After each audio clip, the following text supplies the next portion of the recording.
It started with a dapper-looking man making an offer. A regretful thought echoed in my mind. I should have known better than to listen to that bastard. Back then, Jimmy had commanded with such arrogance. Don't overthink it. Just sign right here. Rand's hand, holding the pen, hesitated for a moment. He wavered and asked again, but is this really safe? Hearing that, the man slammed the table in annoyance and snapped. Come on. Seriously, didn't I just say something? I told you not to think about it. Jimmy put on a friendly act. Do you really think I'd scam my own high school friend? I've already explained everything, haven't I? Principal protection and compound interest, my friend. He didn't stop trying to lure Rand in. Just put your money here, and it'll grow on its own. I wouldn't tell just anyone about this golden opportunity. I only called you because I was thinking of you. Jimmy used words that hit home, reminding him of having to take business calls during his own father's funeral and having to bow and scrape before his boss. It breaks my heart, really. Rand gritted his teeth, silently fuming the moment he mentioned his father, but he couldn't do a thing about it. Placing his pen on the paper, he silently prayed, hoping that the kindness before him was real. At that moment, that was all he could do. Remembering Jimmy's wicked face, Rand cursed himself for being such a fool. Time slipped by. 2 years later, light streamed through the cracks in the door, revealing a messy room. Rand sat in the bathroom, retching uncontrollably, his expression completely blank. He cursed irritably. Damn it, I just bought a little snack, and I've already puked it all up. He understood one thing clearly. As an average 28-year-old man in Korea, his current life was far more pathetic than that. Rand looked at the pile of books nearby, feeling utterly helpless. The bastard who caused this mess had vanished for a year without a trace, while he was living hand-to-mouth like trash, drowning in debt. He lingered by the novel on the table, telling himself, 5 more hours until my part-time shift. Maybe I'll just read a bit and then go to sleep. That's right, the only joy in this rotten life of Rance was dark hero novels. He reached for the book, muttering, just 30 minutes. Sitting on the bed, he started. Rand began to calculate. By now, he must have reread it over 100 times, but it was always captivating. He knew the plot by heart already. He started flipping through the pages, thinking that this was the only escape that helped him forget his miserable life. Suddenly, Rand's eyes were drawn elsewhere. Outside the window, 2 crow feathers were falling. Rand stared blankly, wondering, what is this? Feathers. His eyes narrowed in suspicion. They were black crow feathers. Suddenly, blood gushed from Rand's nose and mouth, leaving him in a state of confusion. Watching the blood splatter, Rand asked himself in bewilderment, what the hell is this? A stabbing pain surged through him, and he could only endure it. My heart. Rand vomited another mouthful of blood. He thought in pain, I can't breathe. Rand's face turned pale in an instant. He cursed helplessly. Damn my life. His entire being was filled with a sense of lingering regret. Am I really going to die like this? So pointlessly, Rand leaned his back against the headboard and thought. Just as he was about to give up and think that maybe this was for the best, a surge of anger flared up within him. Unexpectedly, the last thing that came to his mind at that moment was the face of that bastard. He remembered Jimmy's arrogant demeanor. More black crow feathers began to appear around Rand, but he could only slump there in helplessness. Damn it, I couldn't do anything. A pitch-black space enveloped him, and fragmented voices echoed. Rand's eyes snapped open in a state of aimless confusion. He bolted upright, wondering, what just happened? Was it a dream? Rand's eyes widened in surprise. He looked around, becoming even more confused. Where am I? He kept muttering.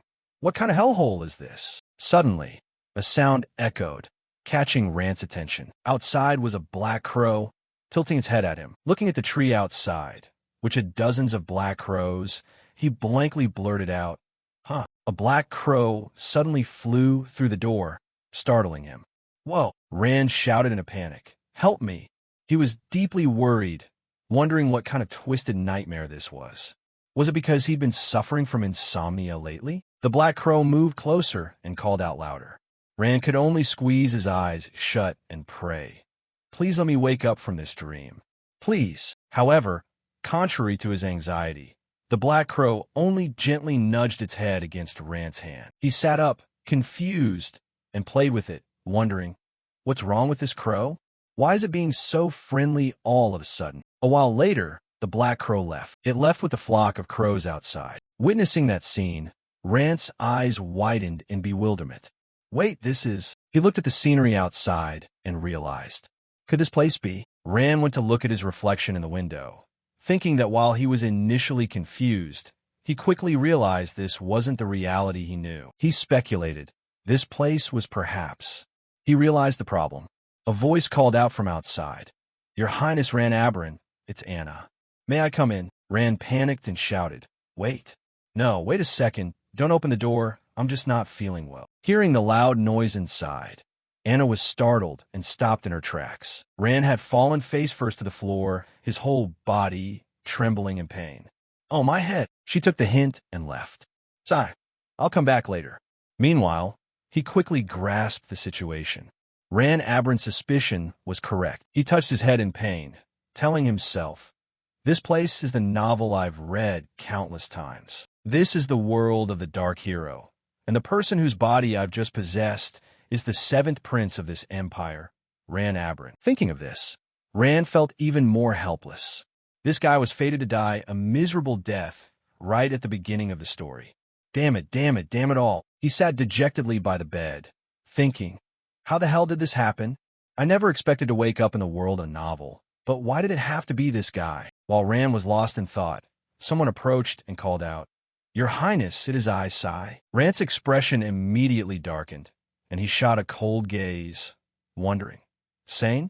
The seventh prince's attendant. He pushed the door open and stepped in, starting the conversation. I heard you skipped dinner again, so I came here personally because I was worried. Sane pushed up his glasses and asked, I have prepared a humble meal. Are you feeling any better? Rand paused for a moment, telling himself, Stay calm. First, I have to pretend to be aberrant. Then he slowly stood up and said, Yeah, I'm feeling much better.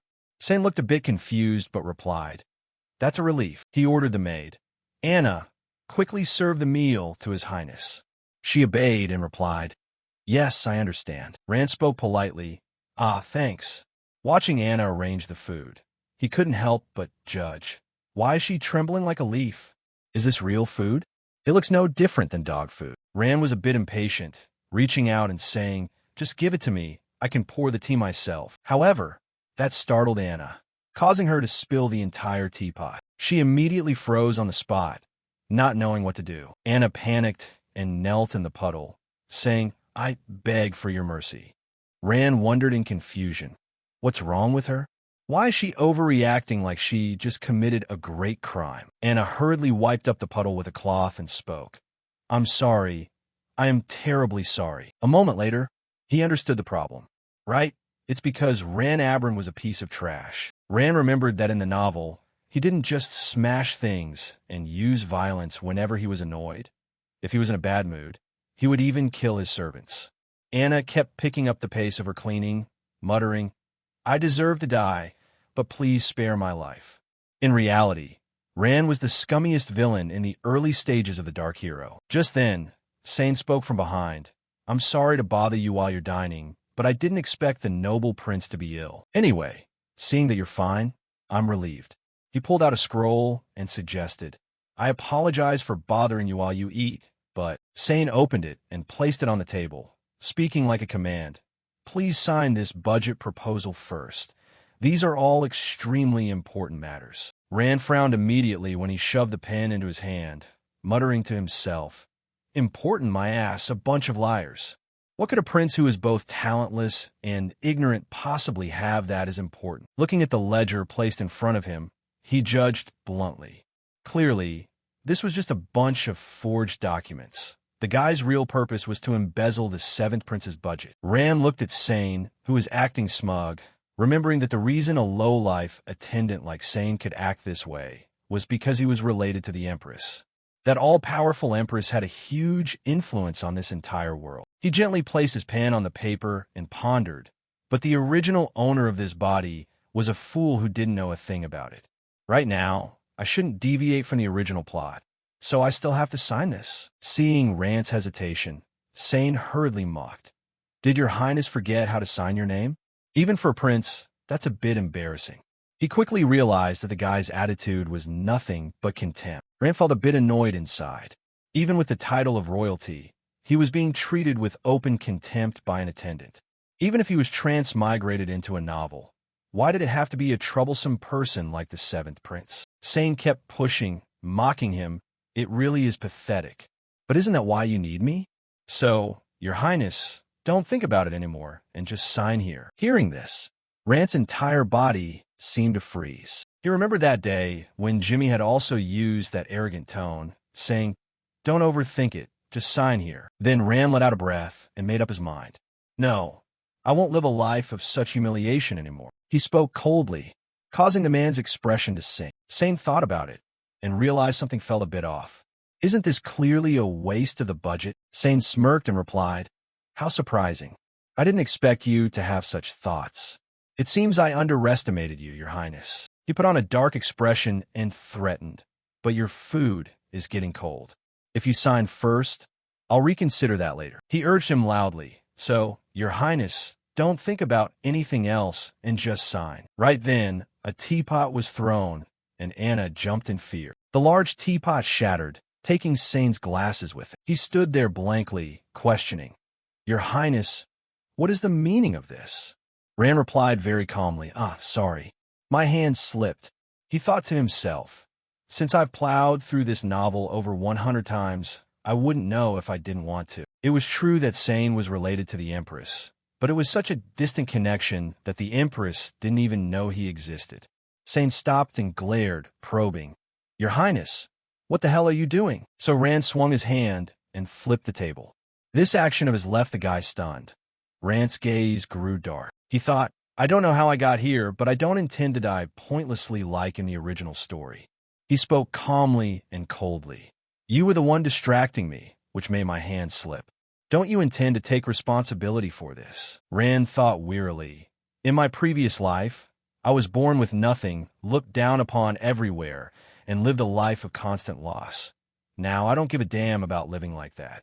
Relying on all the knowledge he had from the novel and the authority of the seventh prince, he once again urged him, "Sane, what are you still standing there for?" Rand pointed at the floor and said, "The rug is all dirty." His whole body radiated a cold aura, and he ordered, "Clean it up now." In Rand's heart, there was only one thought: I must survive at all costs. Sane judged silently. Royalty are gods. Everything in this world was born to serve them. He wondered with annoyance. Their special abilities that only royal members possess, along with their beautiful golden hair. Aren't they the incarnation of gods and the symbol of nobility? Their dominance is a given fact. Sane's face showed clear hatred, thinking, of course, except for that trashy seventh prince. He glared at Rand in anger. He was both stupid and crude, and he even had disgusting black hair.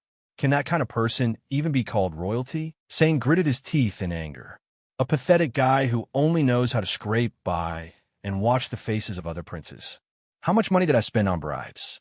Was it just to serve someone like him? Even so, Sane still had to bow his head and clean up.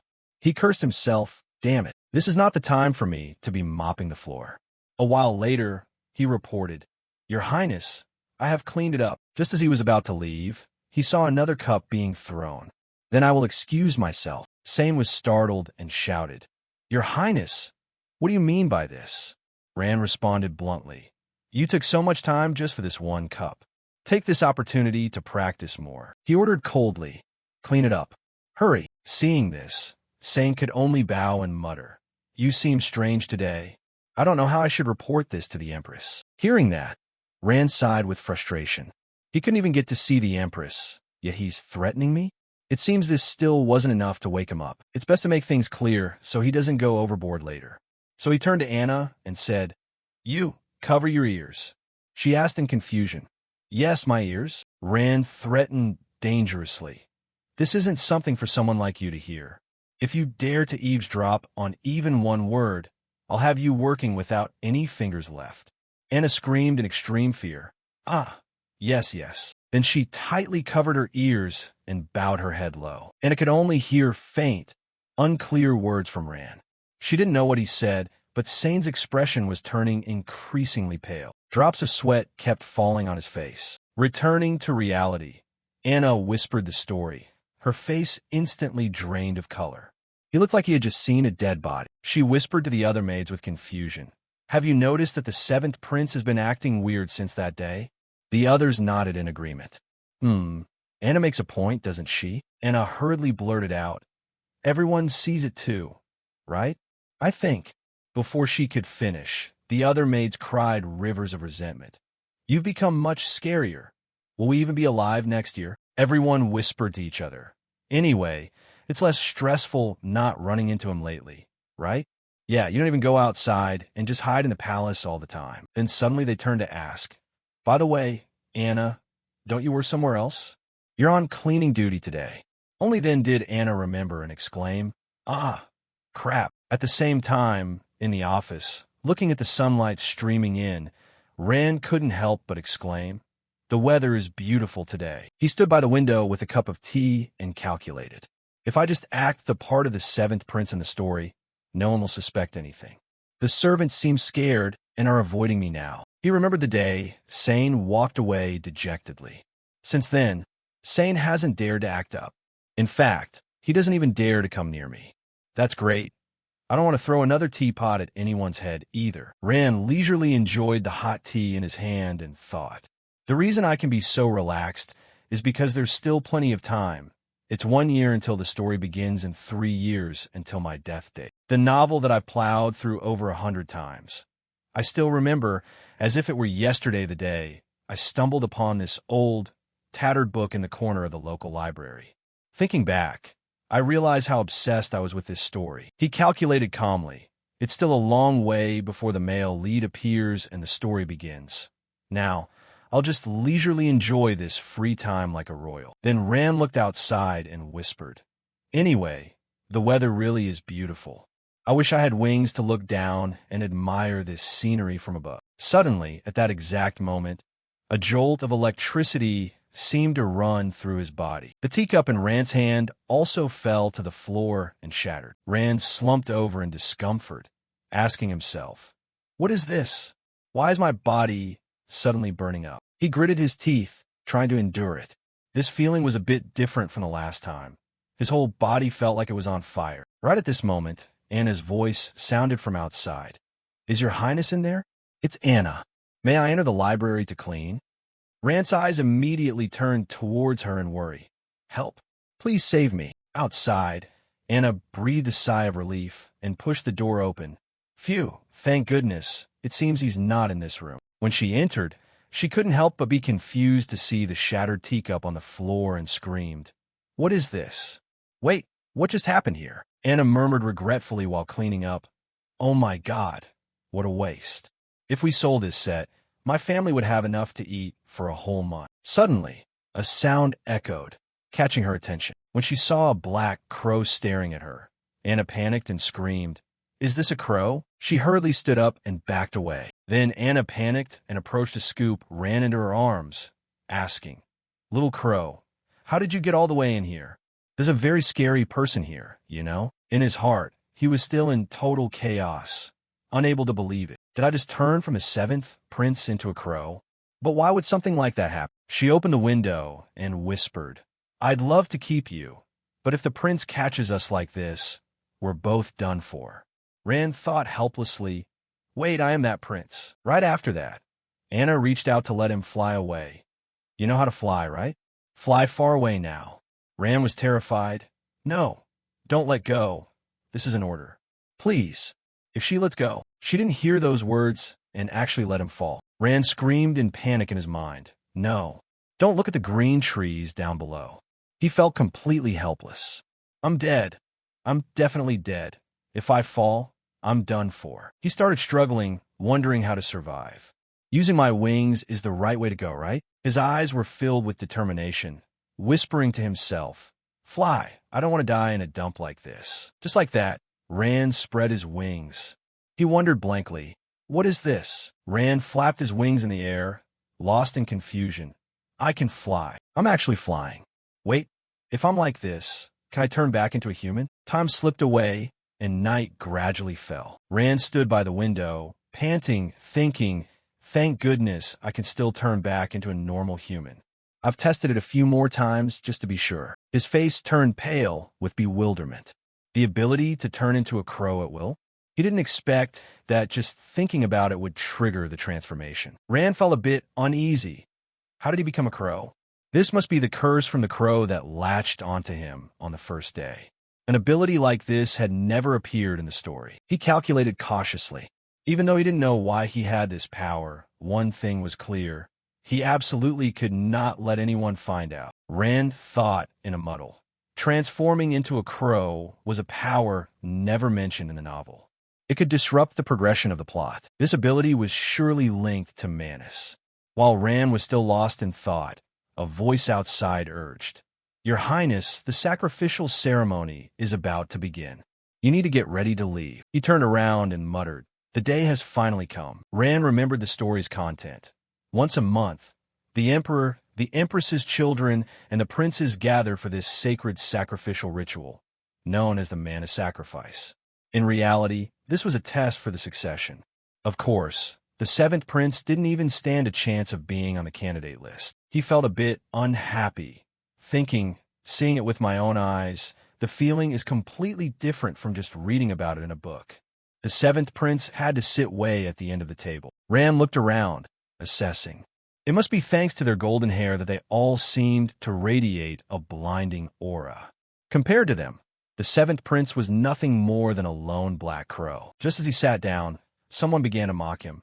How dare a half-breed hold his head up high without feeling ashamed?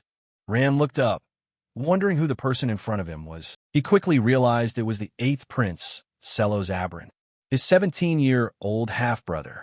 Even though it was clear he didn't see Rand as a brother at all, Selos rested his chin on his hand and questioned, "Does this low-life trash not even understand human language anymore?" Rand relaxed his body and let out a sigh.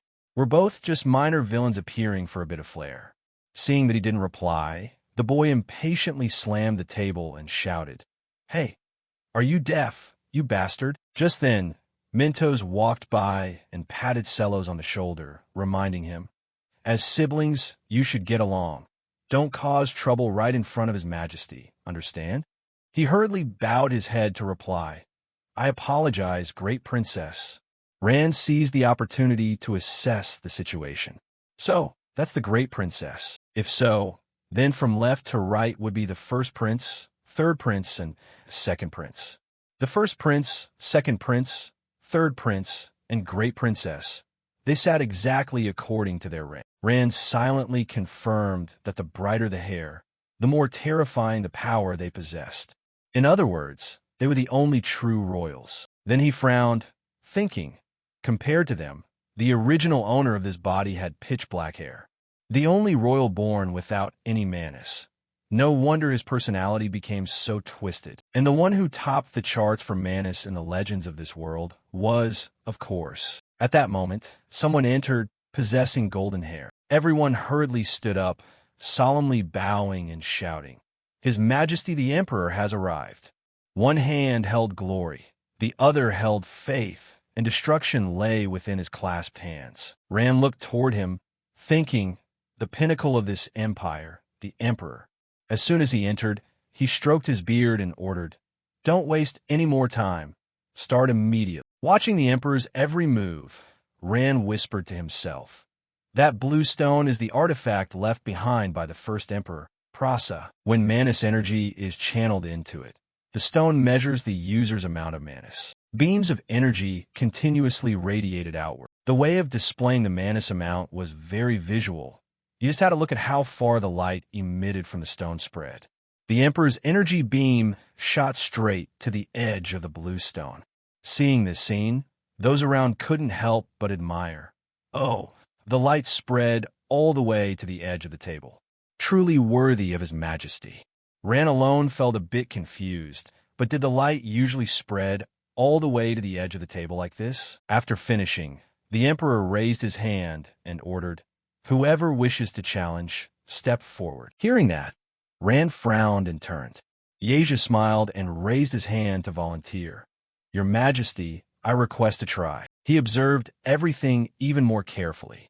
There were no mandatory rules, But according to tradition, only the first prince participated in this ceremony, because once Manus rankings are measured, they are rarely reversed. Rand speculated that the amount of Manus was equivalent to the scale of one's power. The first prince would periodically perform before the entire royal family to prove who stood at the top of the current power chain, and to confirm who was the true next emperor. Yeja stepped forward with a confident expression, but immediately after, his face darkened, and he panicked, shouting, "Older brother!" Fresh blood poured from Yeja's nose. Panicked noises rang out continuously. "Hey, is anyone there?" They yelled in distress. "Hurry, call a doctor quickly." Rand's eyes were also filled with surprise. In the midst of the chaos, he was the only one who truly understood what was happening. He looked at Sane and thought, the first prince is about to kick the bucket.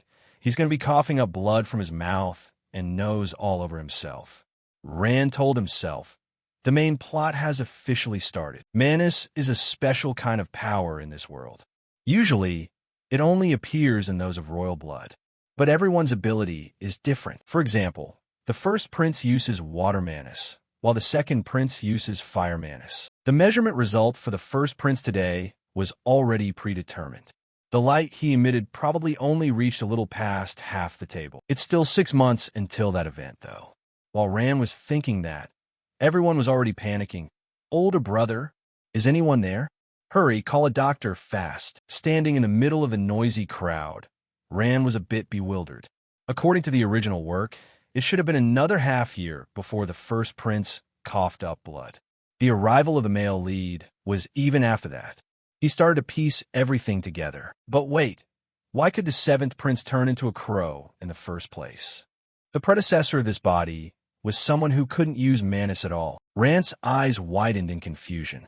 An ability that never existed in the story suddenly appeared right after he possessed the body. Was this really just a coincidence? After returning to his room, Rasia angrily cursed. "Damn it, this is hell." He turned and punched the glass in front of him, muttering, "Everything was clearly fine this morning, and yesterday was no different from any other day." Rasia's hand began to channel Manus. He shouted in discomfort, but his whole body was trembling uncontrollably. He grabbed his face and growled in anger. His mind had started to become chaotic. "Every time I try to channel Manus, my whole body feels like it's burning. Don't tell me that from now on, I will never be able to use Manus again." He stood up trembling, telling himself, "That's impossible. I am the first prince of the Aberrant Empire, the next emperor of this empire." Rasia grabbed the pipe on the table, thinking, "I am completely different from those bugs out there. That's for sure." After reassuring himself, he took a puff, muttering, "There's probably nothing serious. As long as I rest for a bit, my Manus will also." Before Rasia could think much more, a voice spoke from the shadows. "If you still want to keep your life, you had better stay away from that medicine bottle first." He angrily threw the pipe forward and shouted, "Who's there?" Watching the pipe shatter beside him, Rand silently evaluated. He really is a monster when it comes to using power. As soon as he saw that the visitor was Rand, Rasia smirked in mockery. "Made me think someone sent an assassin? You're just a piece of trash who doesn't even know how to use Manus, right? Who do you think you are to show your face all the way here?" Rand heard this and didn't get angry, but replied bluntly, "If I were an assassin, you would have been a goner long ago. You didn't even realize I was here until I spoke, did you? Someone like me could sneak into the bedroom of the future emperor, the second most heavily guarded place in the empire, without leaving a trace." Rasia turned to question, "How did you get into my room? What kind of magic trick did you use?" He answered nonchalantly, "I climbed the wall from the outside. That's how." He shouted uncomfortably, "You think I'll believe that?" Rand didn't care, saying, "Well, it's fine if you don't believe me. That's not important right now." He bluntly asked, "How is your body feeling?" "Of course, your royal physicians will say there's no illness. But you are the one who knows your own condition best." As if hit on a sore spot, Rasia laughed. Then he laughed louder and louder. Rasia spoke with a bit of sarcasm. "Right now I understand. You're actually capable of using your brain." He angrily criticized. "You secretly poisoned me, planning to use that as a bargaining chip with me, right? To save your own pathetic life after I ascend to the throne? Is that it?" Rasia switched to a personal attack. "If that's your plan, You're dead wrong, my stupid little brother. Rand didn't care about that and gently reminded him. In just 1 week, you'll be the one begging for death, when blood starts pouring from your eyes and ears. Hearing that, his action of grabbing Rand's collar stopped. Rasia blurted out in confusion. What was that? Repetition of 70. He recounted slowly. But your body will become visibly weaker, and then you will die a miserable death while blood pours from your body. Even I don't know who is behind this yet. Rand glanced over to remind him. But I'm warning you in advance. Listen carefully to what I'm saying now, because this is your last chance to keep your life. Hearing these words, Rasia kept gritting his teeth as if restraining himself. A while later, Rand turned into a black crow and flew away in the rain.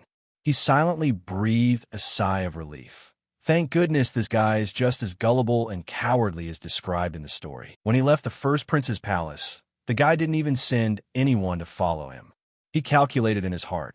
For now, I'll just lead him by the nose as I please. Right now, Rasia was holding his head in agony. Rand flew straight toward the castle ahead, thinking, I must admit, this ability is really convenient. Thanks to it, I could go to many more places than I imagined. Then suddenly he remembered something. Wait, if that's the case, I might as well kill 2 birds with 1 stone while I'm out. Rand hurriedly changed direction and flew off. Time passed, and the sun had risen, radiating warm sunlight. Anna felt conflicted. Now what should I do about this? She stood in front of the door, muttering in confusion. The prince hasn't eaten or drunk anything for 2 days, and there hasn't been any sound or movement in the room either. In her heart, Anna was terrified. What if something bad happened to the prince? She remembered the threat. Those who harmed a royal would face the highest penalty, the death penalty. So Anna hurriedly knocked on the door and called out loudly. Prince, your highness, are you all right? She yelled. I humbly asked to enter.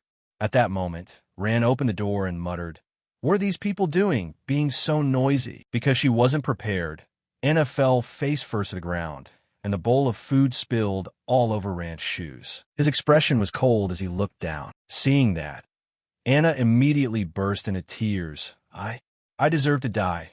I was just worried in case your highness wasn't feeling well. Tears streamed down her face as she explained. So, before Anna could finish, Rand spoke coldly. Rushing in to disturb me is one thing. He frowned and questioned uncomfortably. Now you've dirted the floor and my shoes too? How do you intend to take responsibility for this? Anna screamed in a panic. I truly deserve to die. I don't care about my own pathetic life, but please spare my family. Hearing that, Rand ordered, Forget it. Clean it spotless in 5 minutes and get lost. This left Anna bewildered. Yes, as you command, your highness. She even heard him add, and from now on, unless I call for you myself, all of you are forbidden from coming near my private quarters. Rand sighed wearily. They're always ready to offer their lives. It's annoying. Now that I've set clear rules, I shouldn't be bothered by these trivial matters anymore. Just like that, the sky turned clear and blue, and time passed as quickly as the wind. In the blink of an eye, it had been a month since the first prince coughed up blood at the sacrificial ceremony. During this time, a rumor had silently spread throughout the palace. The first prince, the future emperor, had lost his power. Except for the suffering felt by other princes and princesses, that rumor was like a signal that a once-in-a-thousand-years opportunity had arrived. Rand slowly remembered in the novel that to extinguish these rumors, Rasia had begged the emperor to speed up the organization of the hunting competition. Although there was a slight discrepancy, this was supposed to happen half a year from now. He calmly rode his horse, calculating, but fortunately, everything is generally sticking pretty close to the original plot. The problem was he didn't know if this was just happening in the capital or if it was also affecting the male lead outside. The group was riding their horses inside. He thought to himself, today is the day of the royal hunting competition. If I'm lucky, I'll meet him at today's event, and then I can hand that thing over to him. After that, I'll keep a low profile and wait for the right moment. Just then, a mocking voice sounded. Hey, you bug over there. He rode his horse past, taunting, that pitch-black horse looks like a perfect match for your gloomy face. Rand didn't care and continued thinking. One thing that worried him slightly was that, since this was a year before the story began, That guy seemed much more impulsive and hot-headed than in the story. He told himself, "Forget that guy. Don't take it personally. Today I have more important things to do." Time kept passing without a word. The guy got even angrier and shouted, "You little idiot! You dare ignore me?" Rand stroked his horse and exclaimed, "Trying to bring out a black horse to look down on me? But personally, I prefer black horses over golden ones. It seems the seventh prince at least has the talent to win over animals." He looked forward and spoke, "We've finally arrived." Looking at the scene in front of him, Rand couldn't help but exclaim, "So this is the entrance to the royal forest. That is the origin tower. This year's opening ceremony is also being held right here." Repetition of 104. He silently evaluated. To be blunt, this looks more like a political power struggle than a talent competition. At this moment, the emperor also arrived. He glanced at Rasia and ordered, "First prince, hurry and prepare for the upcoming opening ceremony." He hurriedly replied, "I understand." From behind, Dido stepped up to inquire, "Seeing you still healthy like this, brother, I'm very happy. Have you thought about what wish you'll make?" Rasia frowned, jumped off his horse, and asked back, "What wish are you talking about, Dido?" He immediately replied, "The wish that the winner of the hunting competition will be granted by His Majesty, of course. After all, isn't today's winner definitely you?" Hearing the flattery, Rasia silently scoffed. Of course. This ceremony was originally an opportunity to show off the manus power of the future emperor, a display of royal authority before the nobles. The people below whispered, "Oh, it's such an honor to witness the first prince's manus power with my own eyes today. But recently I've heard rumors of an unfortunate incident." "Sure, are you crazy? What if someone hears?" Rasia stepped forward, gritting his teeth, thinking, "I didn't expect that one day I'd have to follow the words of that bug. You better not be bluffing." He remembered Rand's confident face that day. Rasia gritted his teeth and channeled Manus, whispering, "If you dare to trick me, I'll chop you into pieces in the most painful way possible." Below, Rand was smiling and assessing. "Look at him. You're so stiff. Don't be so nervous, Rasia." He felt a bit excited, as if doing something bad. "Just do exactly as I told you, and in a moment, there'll be a good show to watch." In the sky, black clouds gathered. Rasia was concentrating on channeling Manus. The energy around him enveloped his entire body. Powerful currents of Manus were everywhere, swirling like a tornado wanting to swallow everything. Suddenly, a large rock hit someone. The people standing around panicked and cried out, "Look out! Don't get pulled into the vortex." They kept shouting at each other, and everyone stepped back. Ran alone stood there with a stern face. Rasia gritted his teeth and said, "I'm the first prince, Rasia." Each word sounded with difficulty. He reached his hands toward the sky and shouted, "The one destined to become emperor." All the Manus currents around quickly gathered into large dragons. They flew straight up into the high sky. Under that power, the black clouds slowly dissipated and the sky became clear. Raindrops also began to fall. Aoni spoke tensely. "So this is the magic power of the royals." The people around began to excitedly shout, "Long live the first prince." Returning to that day, Rand had taken out a stone and ordered Rasia, "Take this and channel your Manus into it." He immediately opposed. "A stone? Are you playing with me?" Rand explained nonchalantly, "It can absorb polluted Manus. And if you don't want to be cured, then go ahead and die, because I have no interest in saving someone who doesn't value their own life." Hearing these words, Rasia was so angry he trembled. Returning to the present, Rand happily climbed onto his horse. That bought some time. This was an item that only appeared in the next season of the original plot, but using it a bit early shouldn't matter. Just then, someone ran over trembling. "Seventh Prince, I request an audience." His whole body seemed ready to collapse. He reported while panting heavily, "As you ordered, I have brought the bag you left behind." Rand just responded coldly, "Ah, you finally arrived?" He glanced coldly and scolded, "You really are good for nothing. You brought the bag here intact, right?" Same was terrified, bowed his head, and thought, "Damn it, how did I manage to get here on that crazy black horse?" That horse was very ferocious. Many people had been injured by it.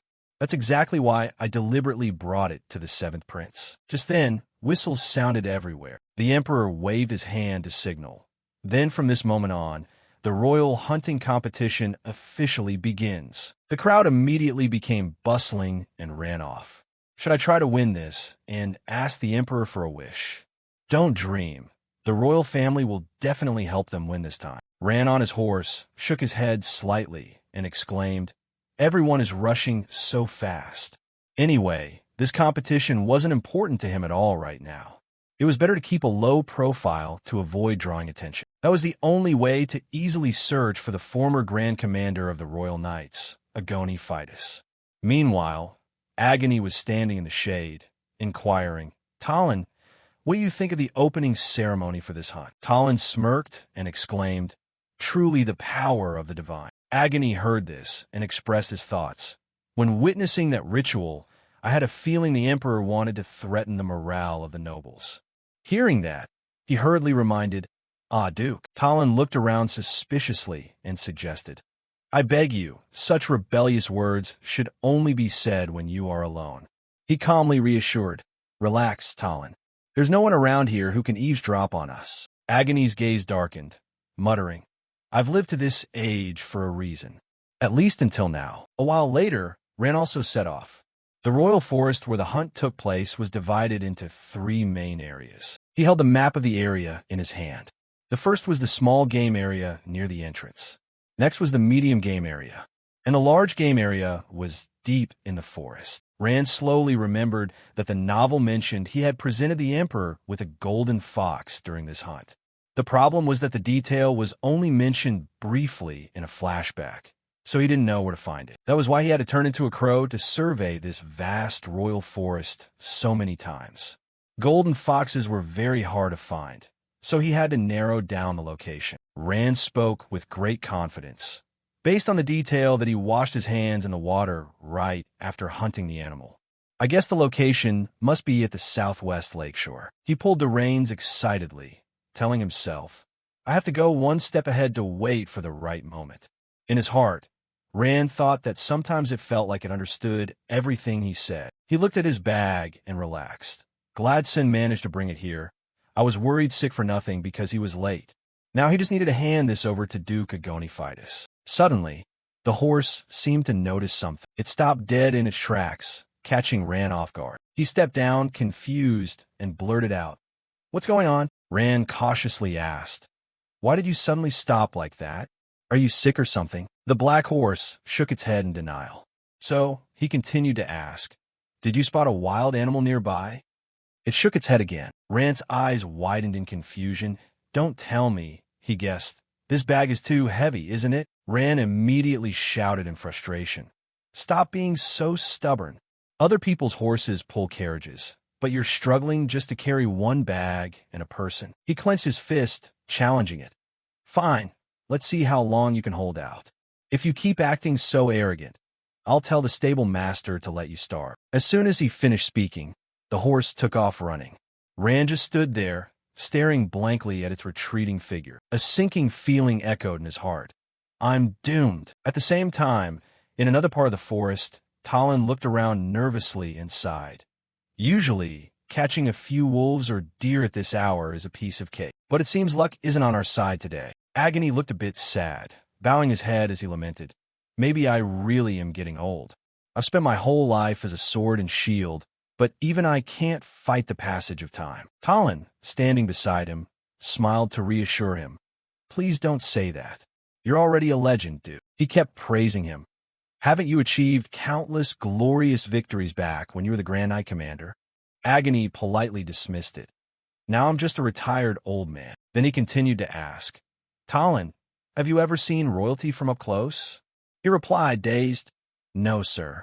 I've only seen them from afar like today." Agony lowered his voice, sounding a bit melancholic. "When you face them directly, you'll understand. Only then will you know who truly is a great existence in this empire." He contemplated and said, "They are gods in the flesh. My family has protected the empire of those gods for the past 1,000 years. Agony recalled the day he told his son, "Look outside to see the majesty of this beautiful and magnificent imperial capital." Agony instructed Talon, "I'm old now, so you must be the one to take my place. We must always take pride in being a loyal family to the royal line. The boy obediently replied, Yes, father. Agony gestured outside. Look out the window. That's our family's trading house. We're proud to be the supplier for the royal family. He smiled with pride. And next, over there is... Suddenly, a sound rang out, forcing Agony to step out of the carriage to inquire. Hey, what the hell is happening? The coachman replied in a panic. Oh, my lord, I am truly sorry. Something got stuck in the wheel. He offered a suggestion. Please step back into the carriage. I will clear it up immediately. However, Agony's gaze fell upon the child lying there. Under the wheel, long trails of blood were flowing. The coachman sighed. Looks like some nomad from around here. Seems he was caught trying to steal royal tribute for the temple. He said calmly. In this place, this kind of thing happens every day. Inside the carriage, Talon asked curiously, Father, what's going on? I want to go out and see too. However, Agony shouted to stop him. Don't go out. The boy called out, bewildered, Father. Agony's expression darkened, warning his son not to go out. Agony's eyes went empty as he stammered. It's nothing. Back to reality, Agony looked up at the sky and mused. The kid wasn't even 10 years old yet, was he? He felt a pang of sorrow. Then he's even younger than my son. That child must have been burned in the furnace. So even in such a noble empire, there are still dark corners. Talon, from behind, quickly reminded him.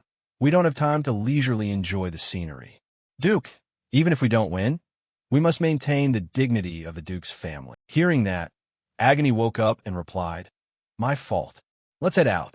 I know a place where the golden fox appears. Meanwhile, Ran was leaning against a tree, panting.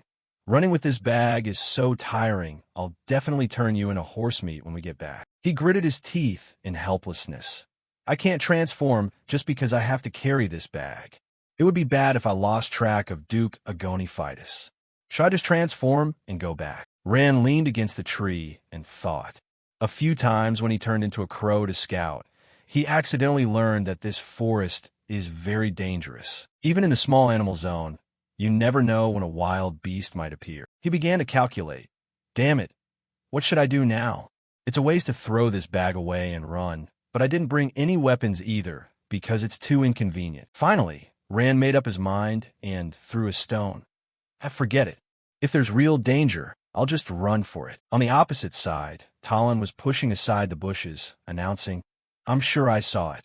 A black horse is charging from far away. As soon as he finished speaking, the rock hit him square in the face. Ran wondered in confusion. That hair. Could it be? Hearing the loud noise, Agony rushed over to check. Talon, what's that sound? Are you all right? Ran quickly hid behind a tree when he recognized that blue hair. It was definitely the Duke's confidant, Fidus. Talon Dia. He had passed out by now. He hid his tracks in fear. Crap, I didn't expect to run into him in a place like this. The person out there is the former Grand Knight Commander of the Imperial Army, the war hero Duke Agonifitus. According to Rant's knowledge, he is the one who will become the mentor of the male lead in the novel, the one who will later topple this entire empire. At this moment, Ran was panicking, hiding behind the tree, glancing at Agoni. Agonifitus, I can't run into him here. He recalled the original trap set for him. The original plan wasn't like this at all. Originally, he would have ambushed the Golden Fox's location first, and when Fidus arrived, he would have framed him for daring to wait and rob the royal prey. Originally, he would have ambushed the Golden Fox's location first, and when Fidus arrived, he would have framed him for daring to wait and rob the royal prey. But now, he gritted his teeth in deep anxiety. What do I do now? Everything is messed up. On the other hand, the Duke was glancing at the stone on the ground. This rock is quite heavy. Someone must have thrown it on purpose. But Agoni was full of suspicion, scanning the distance, unable to confirm if their target was only Talon. Is an assassin targeting me? Suddenly, Talon woke up in pain, calling out weakly, Duke. He immediately turned to Talon. However, Agoni didn't let his guard down, reminding him, Talon, have you come to your senses? If you remember anything, say it immediately. Even Ran started to feel nervous. The Fidus family had protected the royal family for over a millennium. They were the most powerful force in the empire. He was currently just the seventh prince considered trash. What if the rumor that he wanted to assassinate Duke Fidus got out? His face was blank with sweat as he recalled. I saw. He felt increasingly terrified. Things are going way too far. Damn it. What do I do? What should I do? What now? Talon seemed to be preparing to say a certain name, but what came out of his mouth was an apology. I'm sorry, Duke. Everything happened too suddenly. Rand heard that and cheered inwardly. Damn, that was lucky. Agoni suddenly noticed a dark shadow behind tree. All right, I understand. If you remember anything else, Rand seized the opportunity and bolted for his life. This is the chance, gotta run. Gotta run as far away as possible. The Duke immediately chased after him. You stay here and wait. I will catch the attack. In a flash, Rand ran deep into the forest. But he was starting to show signs of exhaustion. My stamina is totally drained. Running while carrying this heavy bag of rocks is trying to kill me. Rand looked back while running, but surely he was far enough now, right? Shaking off an old man like that should be a piece of cake. Yet Agoni was still hot on his heels. Doesn't that crazy old man have a retirement status? He chased after him while shouting. Identify yourself. Are you a reactionary or part of a cult? I don't care who you are. You won't escape Agoni Fidus. Rand grew even more panicked as the gap was closing. Crap, he's about to catch up. He thought of a plan while running. Should I just dump the bag and turn into a crow? It would be great if that crazy black horse were here right now. Rand started preparing to speed up. His steps became faster and faster. Suddenly, he accelerated to the max sprint. Agoni behind him was surprised. I thought I was catching up. Why did he suddenly speed up? His shape also seems to have changed. He swung his sword forward, annoyed. Is my vision failing me? This is frustrating. A section of the forest was slashed away, but Agoni couldn't see a trace of him. Did I lose him? On this side, Rand felt strange as he ran. His body felt light all of a sudden. Did I end up turning into a crow again? But it feels like I'm still diligently running. Suddenly, the silhouette of a black horse appeared. Was that Hoofbeats? Did that damn horse come back? Its eyes were reflecting the forest ahead. Or wait, in his moment of danger, he had turned into a horse. This is insane. Elsewhere, Dito looked up and couldn't help but marvel. Whoa, this. Oh my brother. Did you really catch it? Rasia looked smug at the monster's carcass in front of him. What? Is it hard to believe? He pretended to congratulate him. The victory in this hunt belongs to you. Brother, have you thought about what wish you'll ask the Emperor for? He just smiled coldly. A wish, huh? Suddenly, Rasia's face revealed a sinister look. I have my own plans. By now, Rand was resting against a large tree, sighing. He hugged his head in worry. I'm screwed. Only now did Rand realize he had dropped the bag full of stones. While running away, he had lost the bag. He couldn't accept it and rolled around complaining. Damn, losing the most important thing is the worst. Deviating from the plan is one thing, but this... His face was now full of regret, but Rand sighed, quickly pulling himself together. Standing here worrying won't solve anything. Should go back and check the old path. Talon was sitting and resting, feeling a bit surprised. Oh, Duke, you've returned? Agoni was concerned about his injury. Has your head stopped hurting? Talon smiled to reassure him. I'm fine, although I'm still a bit dizzy. He mentioned the recent chase. More importantly, what was the result? He sighed, admitting, it's shameful I lost him. Don't know if he's too fast, or if I'm really just getting old. Suddenly, Agoni noticed a full bag. What's that? Talon answered honestly. This bag? I found on the way back. It was abandoned in the grass. He quickly leaned down to check. Looks quite luxurious. But why is it full of stones? Rand was currently hiding behind a tree, eavesdropping. How would I know?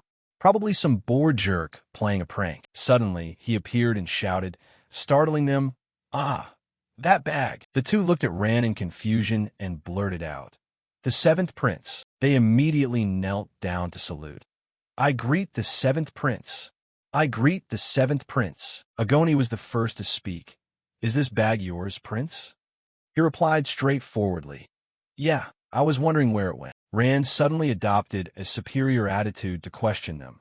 Why is my stuff with you guys? Did you steal it? He was shocked and immediately denied it. Steal? How could that be? I just happened to find it in the grass. He still pretended to be suspicious. Who wouldn't make up an excuse in that situation? Because nobody wants their hands chopped off, right? Agoni quickly swore, I pledge my worthless life and the honor of my family on it. Rand pretended to care about Talon. Why is your confidant bleeding? He turned to look at him and explained, that thing from earlier? A sudden accident occurred. Now Talon dared to look up. In a flash, the image of him throwing the rock at him appeared. Talon was about to ask for clarification. Seventh Prince? Could it be? But Rand quickly reached out and grabbed his head. His face was cold and threatening. A subordinate daring to rudely interrupt a royal conversation? Truly uneducated, Rand continued to threaten him despite Talon trembling in fear. If his brain isn't clear, may I borrow your sword? Let me discipline him myself. The boy turned pale and stammered. Prince, Agoni stood nearby and respectfully asked for mercy. My confidant has made a grave mistake. If you show mercy, I will personally punish him severely. Rand pretended to agree. Oh, Duke Fidus, your loyalty is truly admirable. He suddenly mentioned an old incident. A shining example, indeed.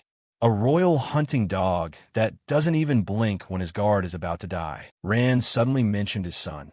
Your son will surely become such a loyal dog in the future. He lifted the bag and started executing his plan. Since we met like this, it's fate. Today, I'll trust you to keep this bag. Rand exuded a sinister vibe as he handed the bag to Agoni.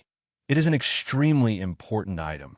Even if you die, don't let it leave your person. He added a sarcastic remark. Do you understand? He was clearly dissatisfied but had to accept. I respectfully obey the prince's noble command. Done with his plan, Rand sighed with relief and walked away. I'll head back now. Have a fun hunt. Phew, forget that. My body feels much lighter. Even so, he looked back anxiously. Even I think that acting performance was trashy as hell. Even though he felt a bit guilty toward Talon, at least he had managed to plant these seeds. Talon now apologized. I'm sorry, Duke. Because of me. Agoni replied coldly. You should count yourself lucky that your limbs are still intact. Let's go back and rest. That's enough for today. He still wanted to tell him about being attacked. Duke, I just remembered something about the person who threw the rock at me. Talon revealed it was Rand, making his face darken.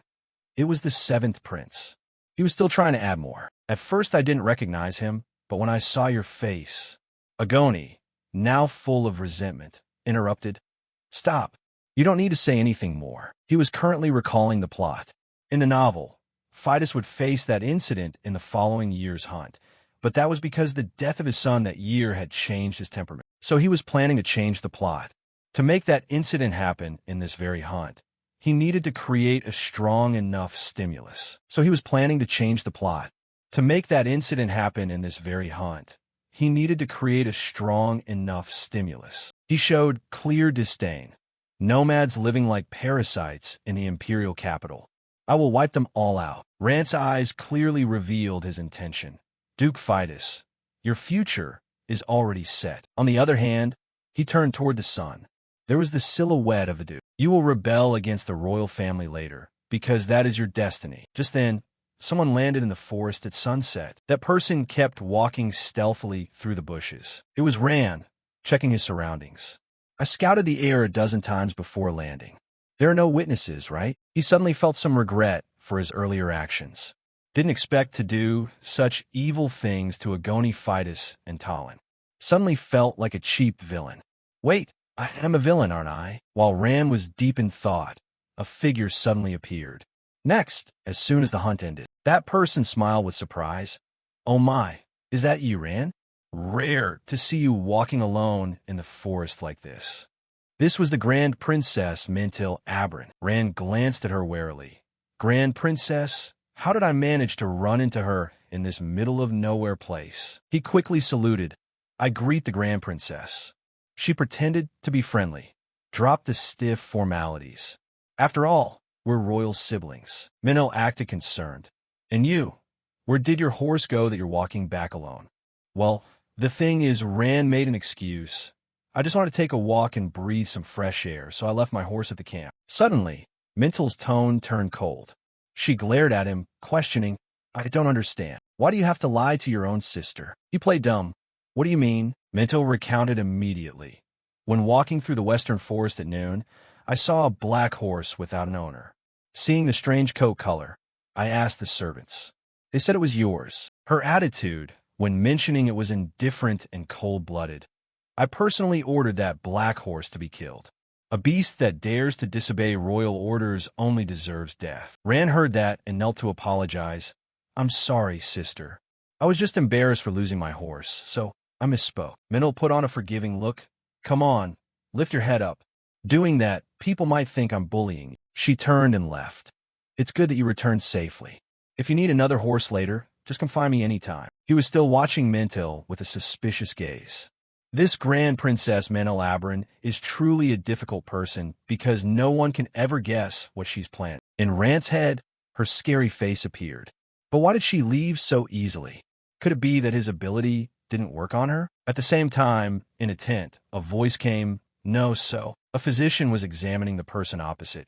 You were chasing a beast, then tripped over a rock and fell, hitting your head on another one. He looked at Talon and could only sigh helplessly.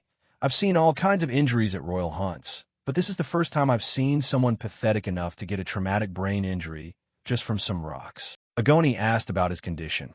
How long will he need to recover? The physician gave a diagnosis. Externally, it looks light, but the internal injury is quite serious. Must stay on the bed for at least a week. He heard that and immediately protested. A week? You mean I have to stay in bed for this whole hunt? As a guard, I must be by the Duke's side. He placed a hand on Talon's shoulder to reassure him. I acknowledge your loyalty. Agoni also advised him. But life comes first, so just sleep until the closing ceremony. And the guards will handle the rest of the hunt. Talon still didn't want to, but do. He suddenly smiled brightly and obeyed. If that is truly your wish, I promise to recover with all my might. Agoni could only sigh. Going on a hunt and getting a vacation like this is truly unique in Imperial history. Talon couldn't hide his joy. You never gave me a day off, right? My life's dream is just to eat and play. Too bad I have no money. He joked. Then I must win this to realize your dream. At that point, I'll ask for the gold mine mining rights for you. Time quickly passed in a late night. While he was sleeping, someone approached Talon. That person gently placed a letter beside him. Rant's sinister face and the words from the morning suddenly appeared in Agoni's mind. A shining example. A royal hunting dog that doesn't even blink when his guard is in mortal danger. At this moment, Agoni was hugging his head, thinking about what he said this morning. Your son will surely become such a loyal dog in the future. He decided to go out for a while. Tossing and turning. Can't sleep. Maybe go out for some fresh air. Suddenly, Agoni spotted something. Next to the main tent was the bag full of stones that Ran had given him. Agoni decided to take it with him. He walked and thought. Today I'll take my son to the temple. There's something I really want to show him. Agoni began to reminisce. Long ago, when the world was in chaos, a savior descended from the heavens. The person talking to him was Talon.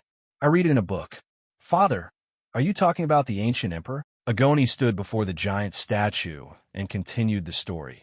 He is the embodiment of the divine, holding mystical power, and the one who quelled those who constantly spread war. He kept telling stories about the founder of the current empire, and so, over 1,000 years ago, he established a unified empire named Abrin. He is the founding ancestor of the royal family we serve. Agoni was still thinking about his son. Talon, my son, my priceless treasure. He looked toward the dawn and recalled his instruction to his son. Follow in my footsteps and become the proud sword of the royal family. Only now did Agoni pay attention to the bag of rocks behind him. So heavy. Why do I have to carry these rocks around like this? He was still lost in deep thought. Was it because of loyalty? Or suddenly heard a noise from afar. This horn, could it be? At the same time, the people were gathering around something. Oh my God, all this in just one night? Heard the beasts howling all night long without stop. They were discussing the carcass of a giant monster. Looks like the first prince wiped them out. So the hunt is over already. The people were constantly amazed by Rossia's achievements.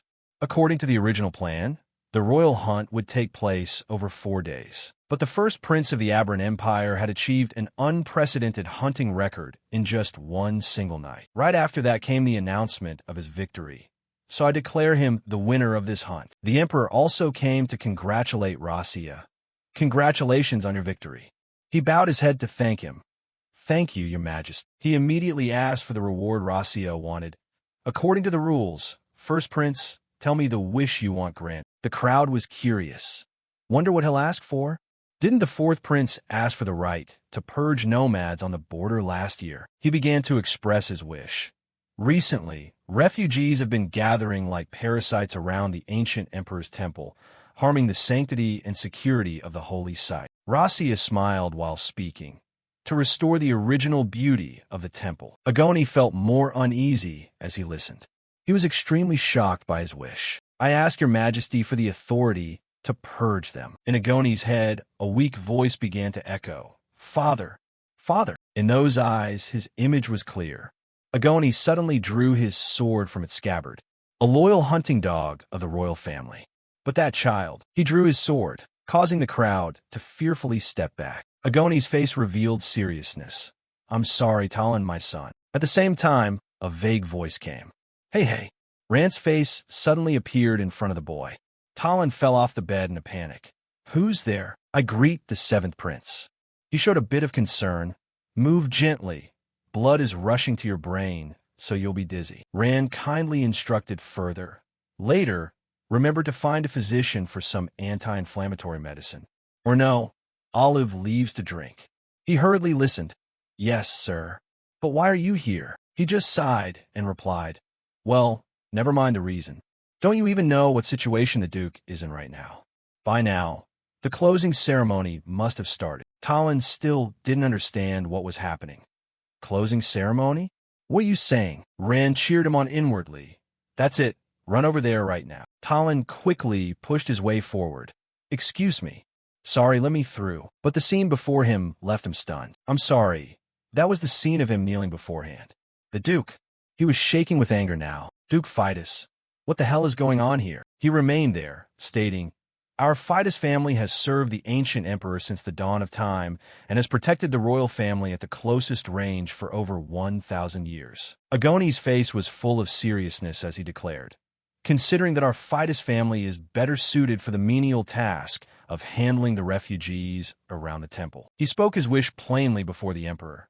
"Therefore I, Agoni Fidus, humbly beg your majesty to grant me this privilege." Yet he immediately agreed. "In respect of the loyalty you have dedicated your whole life to, I shall grant your request." However, the emperor's voice suddenly turned cold. "However, it is truly ridiculous when your so-called great loyalty is used to stand in the way of the royal family's will." Then, Rossio immediately acted against Agoni. "Do you think the first prince will show mercy?" He laughed with contempt. "You've lost your mind, Duke. Have you forgotten that your current actions are enough to get you beheaded immediately?" He was ready to accept the death sentence. "I am guilty of ruining His Majesty's sacred ceremony. I will use this life to pay for my sins." Outside, Talon was screaming at the top of his lungs. "Duke!" Rand was also outside watching the show. "Finally, the play has begun. If only the guy were also watching this scene from afar, that would be great." At the same time, in another place, someone was drawing water from the river, but something unexpected happened. He looked down, confused. "What is this?" The water is actually being pulled into the air. Can you see it clearly? Agoni Fidus's execution ritual. Can you feel the royal mana that you are about to confront? The person drawing water just looked up coldly. The true protagonist of the Dark Header novel was here. The boy in the hood lifted his head. The narrative revealed his true identity. He was the real protagonist of the novel Dark Header. His name was Rael. The true hero of the story had finally appeared. Agoni Fidus was the head of the Fidus house, a noble lineage that had protected the royal family for 1,000 years. For 30 years, he had achieved countless feats on the battlefield as the former commander of the Royal Knights. Now, after being accused of committing the crime of high irreverence against the royal family, he knelt before the Crown Prince. Blue mana swirled violently around him as Crown Prince Rossio Abian raised his hand and declared, in his own name, that the sinner Agoni Fidus was sentenced to immediate execution. A massive column of water erupted outward. A massive column of water erupted outward. The nobles and soldiers present were all frozen in horror as the blue water surrounded Agoni and crushed him under terrifying pressure. Talon stared in horror. unable to breathe as the magical storm raged before his eyes. Duke Fidus wondered why Talon was here. He remembered saying that the boy was feeling dizzy, so he thought it was just an excuse, but now seeing him, he realized Talon looked much healthier than expected. Inside the violent water, Agoni struggled against the overwhelming power.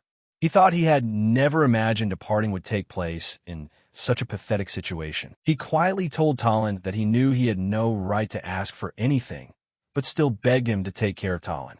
Suddenly, he paused. He quietly told Talon that he knew he had no right to ask for anything, but still begged him to take care of Talon. Suddenly, he paused. He tried to guess the meaning, then said it wasn't over yet, he still had work to do. The Crown Prince raised a hand, gathering the remaining blue mana. A column of water and light tore through the sky. The force shot straight up like a spear, piercing the clouds, spreading pressure waves across the area. The Crown Prince looked down coldly as the magic finished its fury. Talon sat in his arms, looking up with wide, terrified eyes. In the distance, a silver-haired boy sat at a desk in a quiet room. Through the window, that blue streak was also cutting across the sky. Elsewhere, under the open sky, Rail lifted his head from under his hood and looked at the streak of light passing overhead. Without hesitation, he began to chase it. He ran across the grass, then threw himself forward as the water magic flew away at incredible speed. But it was too murky inside, so he couldn't see clearly. Rail thought he couldn't see anything at all. Then he wondered if there was anyone inside. He continued to chase, landing near a cliff as the water column had shot far into the distance. Sweat streamed down his face as he worried if he had lost the trail. At this moment, Talon was still standing frozen in extreme shock. Standing in the middle of the devastated ground, Talon looked at the ruins of the execution and thought that a hero like Duke Fidus had ended up this way. People wondered what would happen to the Duke's family now. Some noticed him and realized the Duke's attendant was nearby.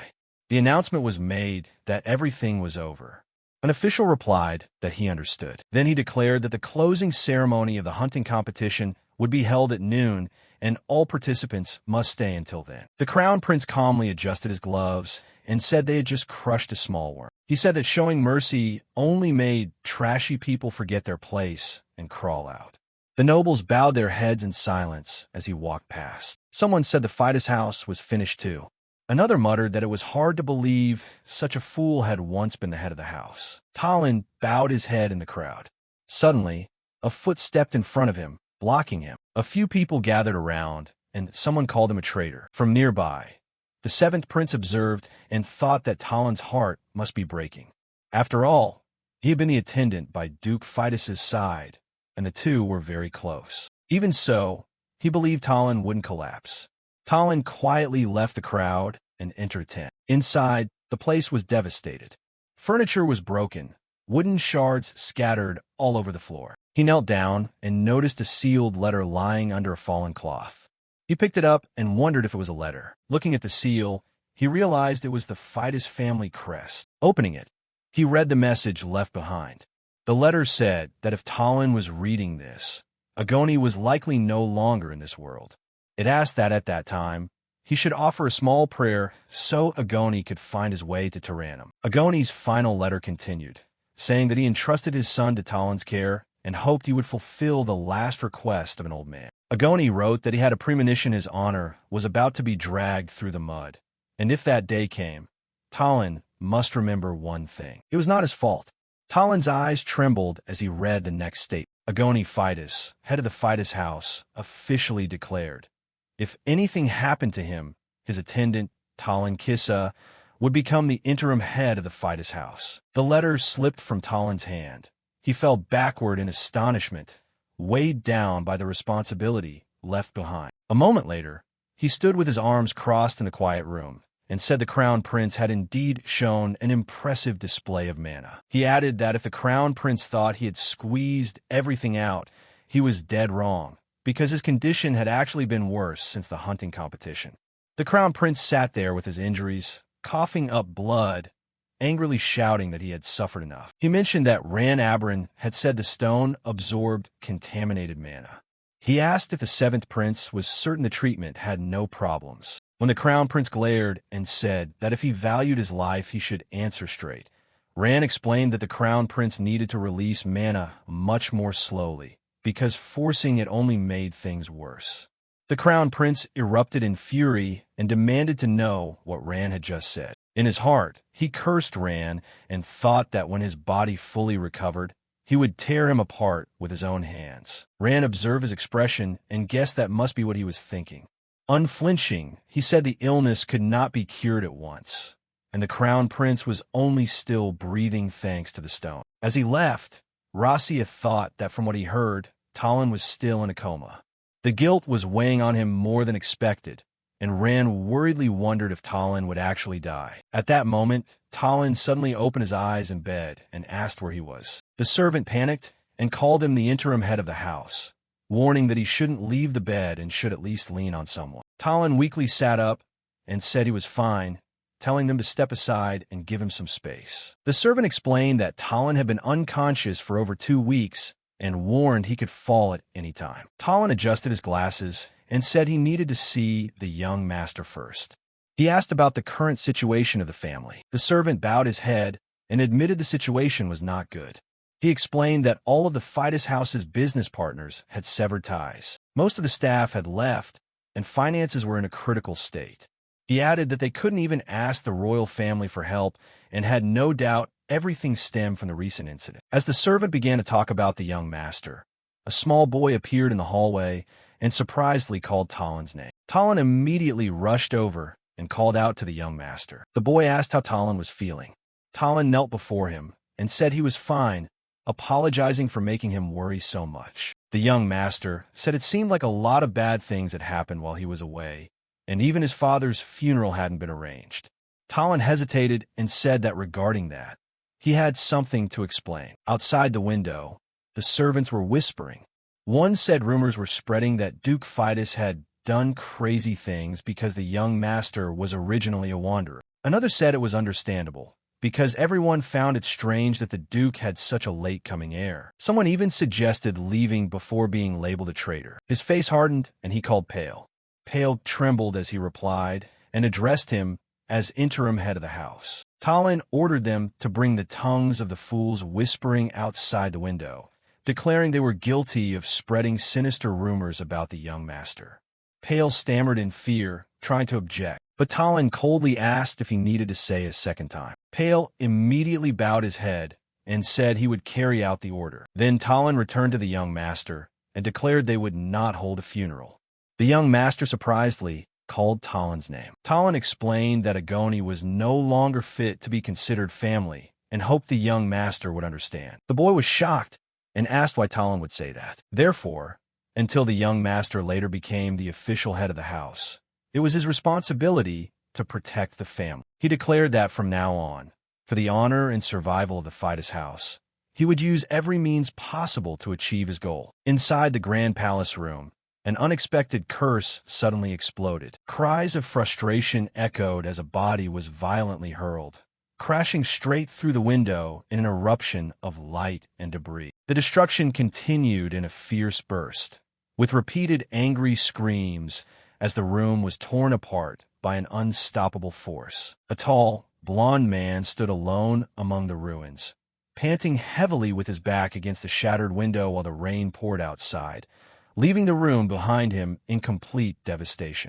Elsewhere, a maid jumped in surprise at the alarm echoing outside the heavy doors, panicked and bewildered as to why she was trapped there. The muscular and murderous blond man roared a threat to rip someone to pieces, clenching his fists so tightly that the floor beneath him cracked. Then his expression shifted, remembering a matter that needed to be handled tomorrow.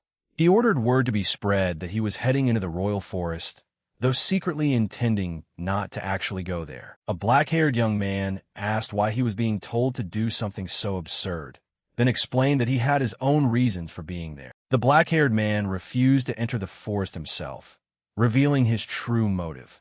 If the blond man declared he was going in himself, no one else would be allowed to set foot inside. The blond man grew suspicious, demanding to know what scheme was being plotted and what the other intended to do alone in the forest. The black-haired man chuckled, claiming it was just for therapy, and told the other to stay put in the room. Meanwhile, Strange energy flared across his hand, and conflict broke out, the black-haired man grabbing the other's collar as they lunged into a violent scuffle, one of them cursing the other as a bastard. The blond man overpowered him with a surge of raw force, sneering that the guy had started acting like he was somebody lately, and told him to just ask the Empire scholars about that trivial therapy. Choking the other man, he warned that his patience was running thin and threatened to end his life right on the spot. Gasping for breath, the black-haired man mocked the idea of asking the scholars, warning that if he was going to do it, he'd better hurry up. The blond man's face was covered in blood, his condition rapidly worsening,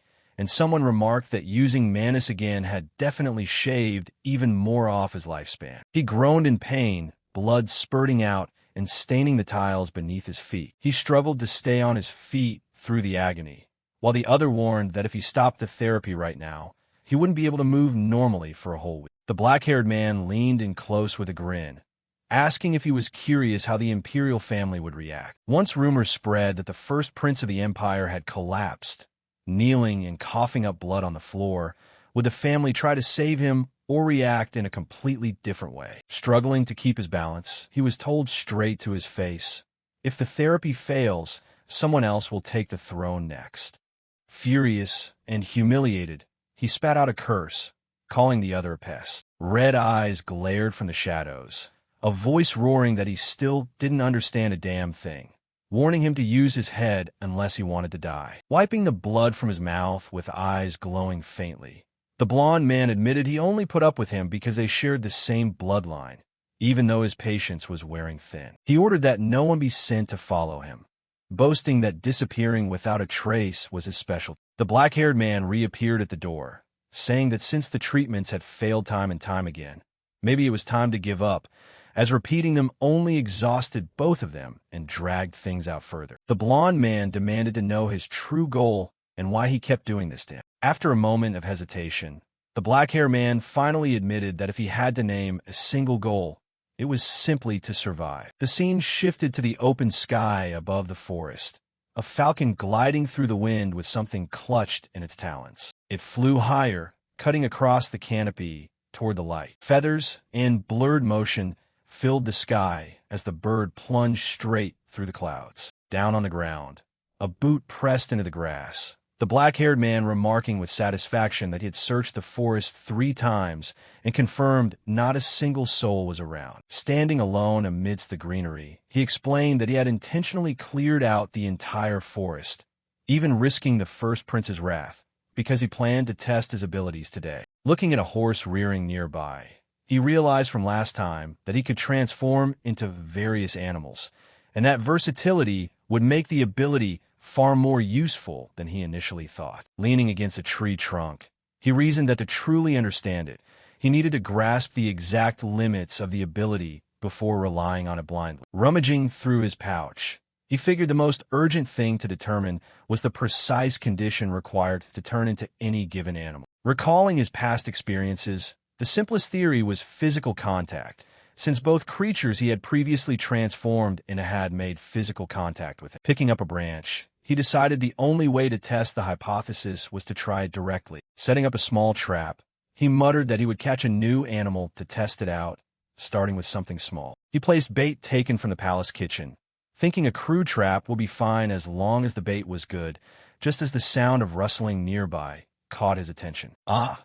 A small creature was twitching on a branch above. Looking up, he spotted a squirrel lingering near the trap. The squirrel eyed him warily, still cautious of the nearby trap that wasn't even finished yet, while he wondered silently if he could catch it. Driven by curiosity more than fear, the squirrel inched closer, drawn to the chestnut resting on his palm. He snatched it up, gently scolding it for walking up to a stranger so easily, and warning what would happen if it ran into a bad person. Setting it down, he told himself he had succeeded in making contact and moved on to the next step. Reaching out toward the small creature, he decided to test the transformation. Energy flared around him as he called upon the change, his body glowing as the transformation took place. A beat of silence passed as he stood there, and then it seemed as though nothing had changed at all. This time, the transformation clearly didn't work, prompting him to rethink and wonder if the circumstances during the shift mattered. Remembering that his previous successes all happened in moments of desperation,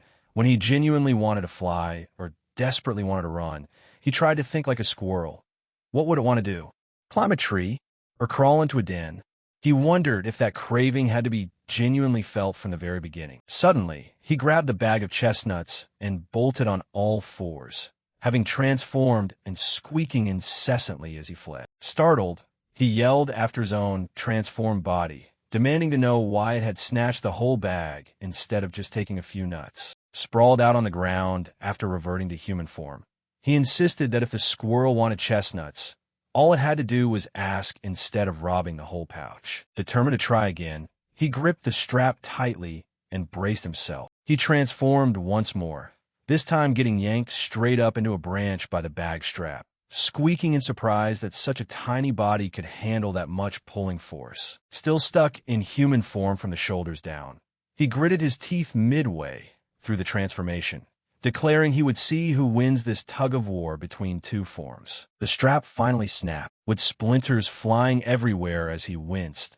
the impact forcing him back into human form. High above, a flock of birds scattered across the forest sky as the echoes of the struggle rang out. Night fell over the palace, the domes glowing faintly beneath drifting clouds. Inside the room, a maid knocked timidly and reported that dinner was ready, hoping nothing would go wrong this time. While she waited for a reply, he appeared calm, yet thoroughly filthy from a whole day of experiments. His clothes caked in dirt as he told her not to panic because he had just been taking a walk near the palace grounds. He answered the maid, while admitting to himself that he had almost been caught turning into a raven while she was bringing the food. Left alone, he bitterly thought that he still hadn't found a way to turn into anything new. He had spent the whole day just chasing a squirrel, telling the maid his clothes were ruined and ordering her to get him a fresh set. He added that he needed a bath before eating.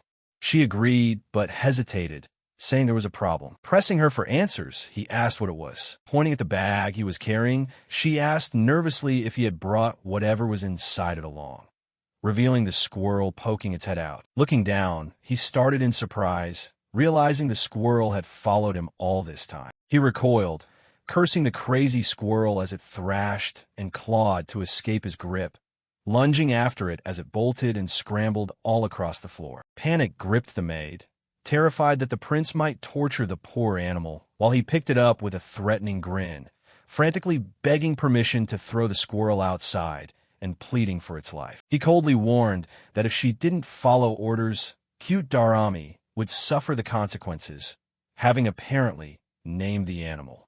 Flustered yet startled by the command, she reluctantly agreed to go fetch the clothes. He snapped at her again, reminding her that he had already given his order and demanding the new clothes immediately. The maid hurried down the corridor, determined to rush right back. Clutching clean clothes to her chest, she bolted forward, panicking internally over cute Darami. Repeating the squirrel's name in her head, she told herself just to hold on a little longer. As she ran with the neatly folded garments, she had no idea a large shadow was materializing right ahead of her.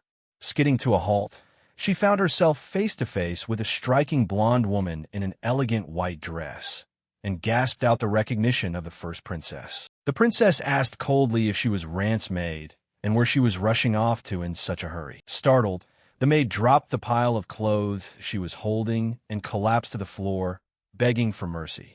The princess demanded to know what they were, suspecting she might be quietly stealing palace property. The maid swore by the great Emperor Sierra that the accusation wasn't true, explaining that the seventh prince had merely dirted his clothes while taking a walk in the garden. Unmoved, the princess coldly replied that whether it was true or not didn't matter to her, because fooling her was simply impossible. Still, she wondered silently if the maid's story held any truth or was just a desperate excuse to save her own skin, extending a glowing hand toward her. Looking closer, the first princess paused mid-motion, her eyes narrowing as something about the maid's appearance caught her attention. A sudden realization crossed her mind.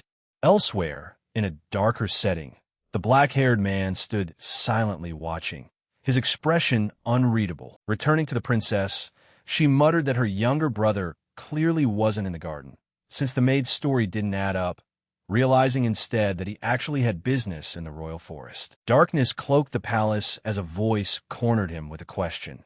Would he keep running from what was coming, or finally face it head-on? Inside the room, the young man turned to the unexpected intruder, stating bluntly that this place wasn't meant for creatures like it, and he had no intention of letting it stay. Locking eyes on his target, a squirrel pressed flat against the wall, he offered to carry it back to the forest himself, asking only that it let him catch it without fighting back. The squirrel reared up, squeaking nonstop and clearly refusing to cooperate. He watched the creature, wondering how a rodent had managed to slip so deep into the palace without anyone noticing. His mind drifted back to his old life, sleepless nights in a cramped basement apartment, listening to mice scratching behind the walls. The memory shattered as the squirrel bit down hard on his hand, snapping him out of it as he demanded to know what it thought it was doing. He finally managed to grab it, telling it to behave and crawl into the pouch. The squirrel bit him again, refusing to surrender. He recoiled in surprise,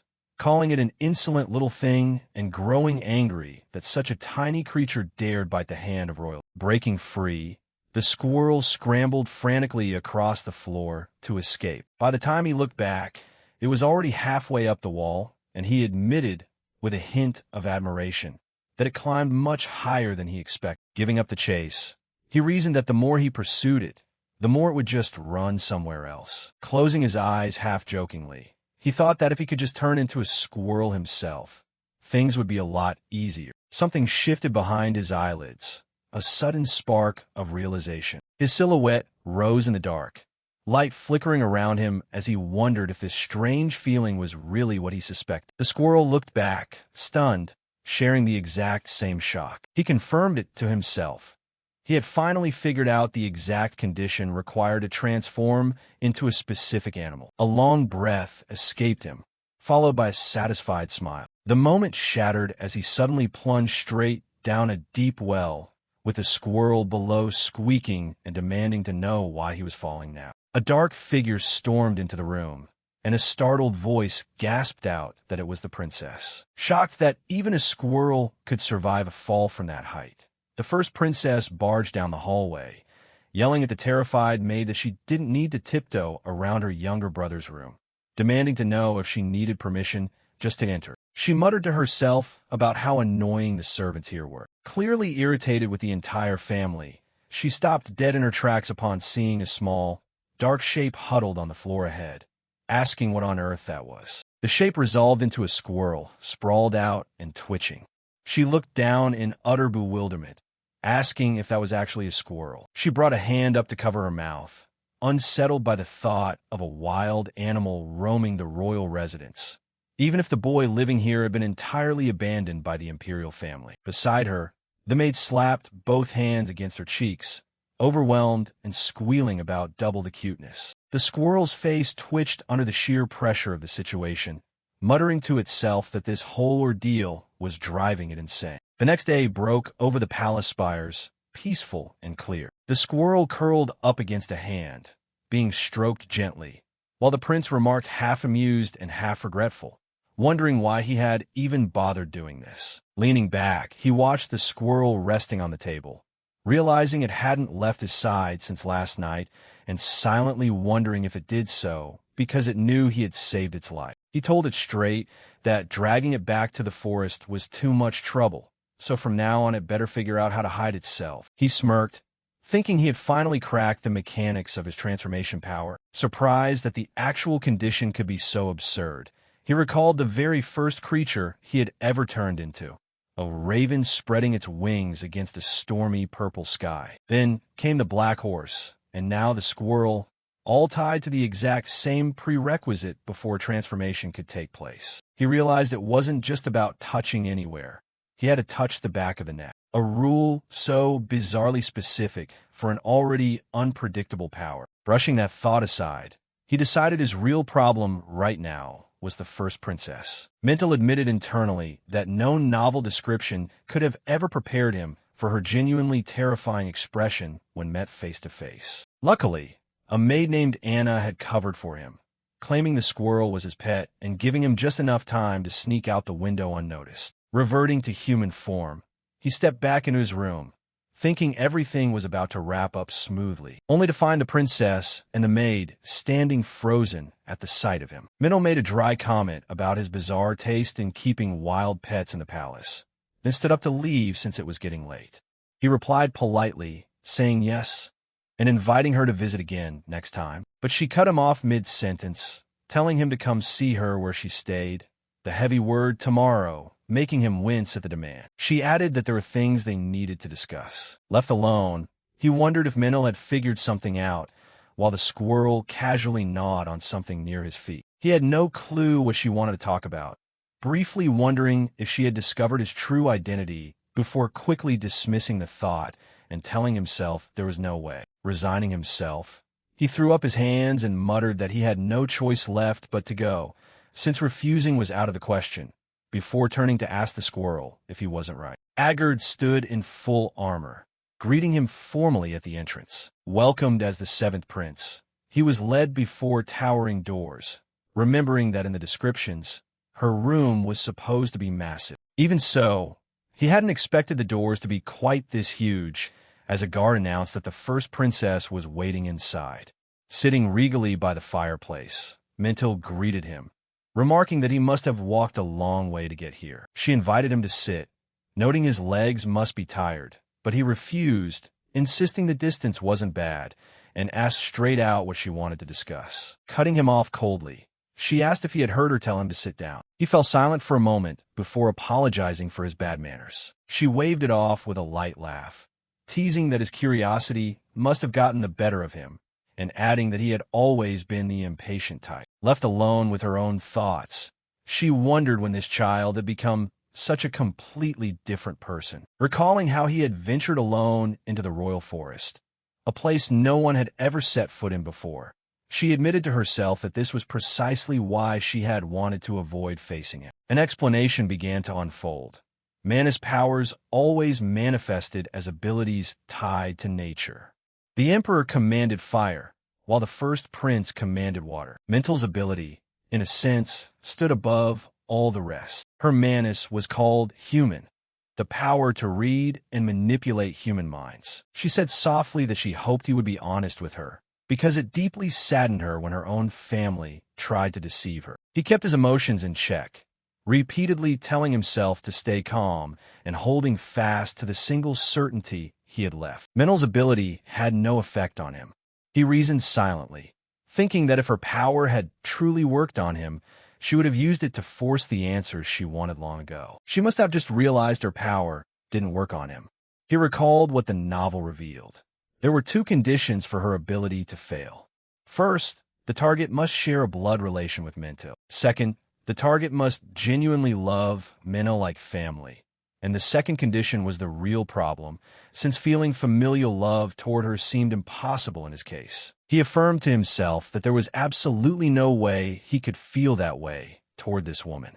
While she urged him again, growing impatient and demanding a prompt answer, he could only look out toward the palace grounds, bewildered as to why her power wasn't working on him.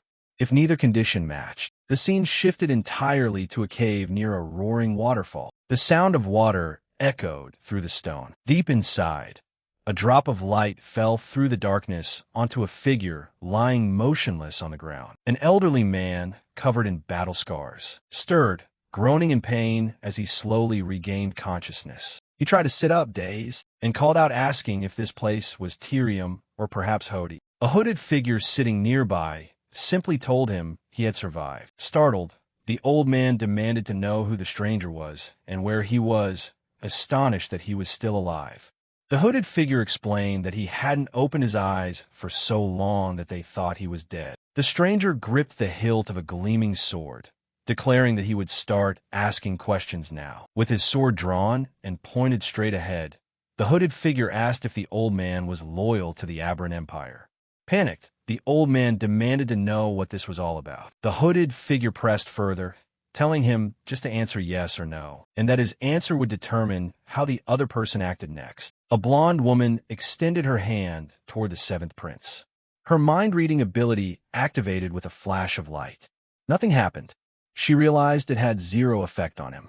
He looked back, quietly wondering why. She pressed him for an answer, asking why he had suddenly become a completely different person from the boy she used to know. Kneeling beside him, she turned the puzzle over and over in her head. If her power failed, there had to be a reason. She began to suspect it had something to do with someone else taking over this body. The prince recalled his own situation. In the original novel, the seventh prince was such a minor character that almost nothing was written about him. He was surviving with virtually no information. She leaned in closer, saying she could almost hear him calculating his next move, and sneer that it must be very difficult for him to answer. He wondered if he should keep playing dumb, but doubted whether she would really let this go so easily. He tried to picture how the real seventh prince would actually react in this exact moment, forcing himself to imitate him as her power reached out again. Receiving no reaction, she decided she would need a different approach. She stood up and called out, clapping her hands and ordering the royal knights to enter. 2 knights stepped inside, asking if she had summoned them. She complained that her dear younger brother refused to speak. Casually, she ordered the knights to force him to talk by slitting the mouth of a servant named Ran. The knights froze in shock, astonished that the seventh prince himself was standing right there witnessing the order. The prince's expression hardened at the thought that lowly servants like them couldn't be blamed for such a horrifying thing. He refused to let an innocent person take the fall for him. The knights protested, begging her to reconsider the command, but she merely remarked that they were making too much noise. She flatly declared that she hated noise, and the knights braced themselves, weapons raised, ready to carry out her will at any cost. Steel flashed, and a blade swung down. A knight demanded to know what the prince was doing as he stepped forward to intervene, stopping the violence before it happened. He told himself he had no other choice, since he wouldn't get answers otherwise. He stood his ground, sweat beading on his forehead, as he placed himself between the blade and the servant.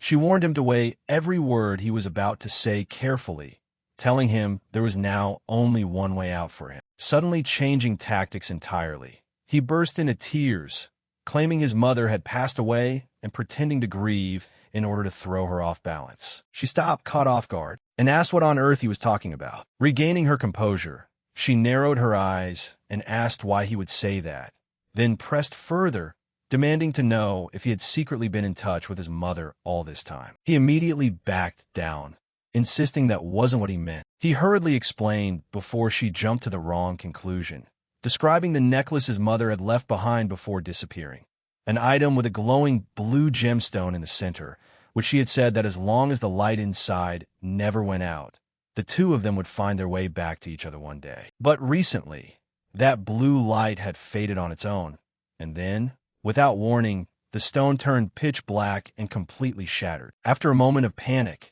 an idea had formed in his mind. He declared that the thought which had occurred to him then was that his mother, who had yearned for something all her life, had finally found peace in her eastern homeland. She looked back at him, completely unmoved, calling it a blatant lie from start to finish. He kept building his story, explaining that among all the lovers who had borne children for the emperor, his mother was the only one who had ever escaped the imperial family. The real reason for that escape was never recorded, and people only speculated that she had fled to her eastern homeland. Some believed her departure had to do with giving birth to a black-haired prince, an unwelcome bad omen in the palace. Whatever the reason, she never appeared in the novel's story again until the very final pages. The woman pressed further, recalling that he used to deeply resent his birth mother. He admitted he wasn't sure anymore, saying that when he was a child, he only resented her for leaving him behind. He added that perhaps the real reason he always gazed at the eastern sky and took out the necklace every night was something entirely different. He confessed it might simply be because he missed her, letting the necklace dangle from his finger as he spoke. She asked if that truth changed his feelings toward the rest of his family. Looking at the broken pendant swaying from his hand, she remarked that it was fascinating how a lifetime of resentment could turn into longing in a single moment. He replied that perhaps that was what family meant, letting the necklace slip from his finger down onto the table. She watched him in silence, saying nothing more. Turning to the knights outside, she ordered them to sheath their swords and wait outside the room. They accepted the command without a moment's hesitation. She told him that everything that had happened in this room would be wiped from his memory. Her eyes glowed as she prepared to use her power. The door creaked open as she stepped toward him. She pulled him into an embrace, remarking that he must have suffered a great deal emotionally through everything he had just shared. He let out a soft sigh of relief, thinking to himself that the plan had actually worked. Hugging him tight, she added that even if he was a black-haired failure, he was still her younger brother. He could only wonder if she was messing with him. He considered her ability to control any human at will, reasoning that it made sense for her to grow suspicious the moment that absolute power failed on him. He also realized he hadn't been on the first princess's side to begin with, which was why her guard had lowered. The scene drifted back to the necklace, now clearly revealed as just a cheap trinket he had picked up somewhere. The lie had succeeded, and he was safe for the time being. His thoughts drifted elsewhere, wondering what had happened to Duke Fetus, who in the original novel fell into a valley and lost both legs, and whether that person had ever met the true protagonist of the story. A waterfall poured down a cliff in the wilderness, while he wondered if the Duke had actually died from that fall. Deep in the cave, the old man groaned in pain, warning someone nearby not to do anything reckless. A hooded figure stood over him with a raised sword, calmly announcing that his right leg was broken. The old man realized he was unarmed, injured, and had no way to fight back in his current state. The hooded stranger's posture was flawless, and his blade was impossibly sharp.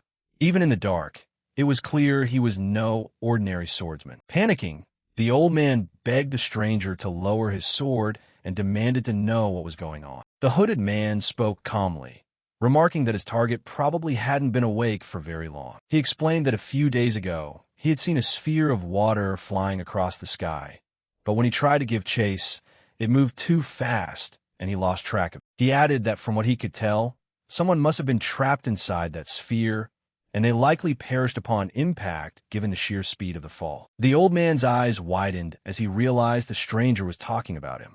The very sphere had pulled him out of the first prince's execution, though he couldn't understand how he was still alive. Piecing the clues together, he wondered if the sword-wielding man was looking for the stone box. Patting himself down, he admitted the item was no longer on him, guessing it must have been lost during the chaos of the execution. The hooded man continued his story, revealing that he had coincidentally found an old man collapsed and covered in blood inside a nearby cave. The sword swung down toward the old man's head. As the tension reached its peak, the stranger pressed the blade right against his throat and demanded in the name of the god Amica whether he was still loyal to the Aberrant Empire. Stammering the god's name in shock, the old man suddenly realized who was standing before him. Recognizing the exact kind of person he had encountered, the old man cried out in despair that of all the people he could have run into in this situation, it had to be a heretic. The scene transitioned to a black and white flashback.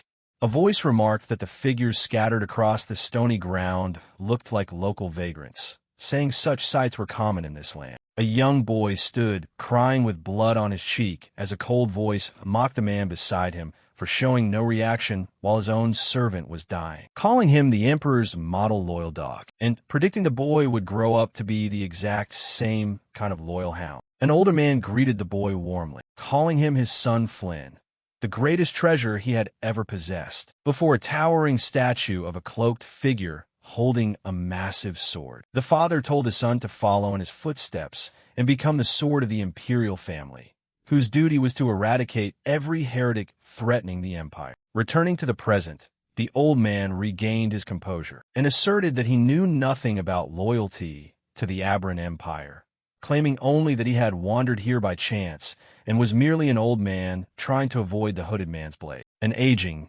limping knight walked through the darkness, led deeper into the cave by a rope. He thanked his captor for treating his injured leg, then admitted he no longer cared where he was being taken. The hooded man walked in silence. The old knight asked him to loosen the rope around his left ankle, saying it was hard to walk when it kept dragging.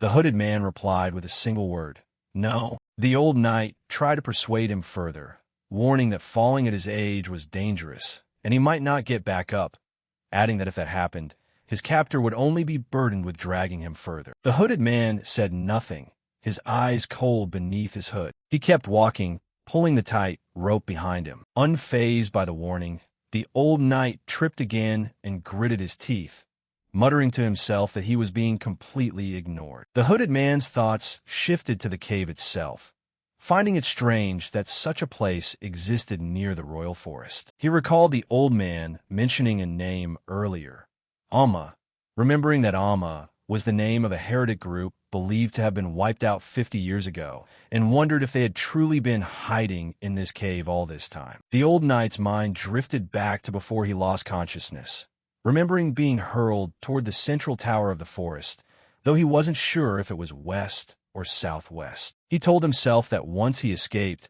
he could pinpoint the cave's location, but for now, his priority was memorizing the layout, so he could return with reinforcements later. The hooded man caught those thoughts and replied coldly, calling it absurd that a traitor to the imperial family was still thinking like a commander of the royal knights. The hooded man abruptly stopped and asked the old knight's name. The old man hesitated before answering, introducing himself as Agony Fetus. Moving deeper into the cave, the hooded man touched the wall and admitted he was genuinely surprised when he first found the old man, adding that this cave was protected by divine blessings. He explained that this wasn't a place just anyone could enter at will, especially not someone from the Aberrant Empire. A blade thrust down into the ground, and light flared into a glowing circle carved with symbols. Fetus was knocked back by the force of the blast, throwing his hands up to shield his face, and demanding to know what was about to happen. The cave's ceiling tore open,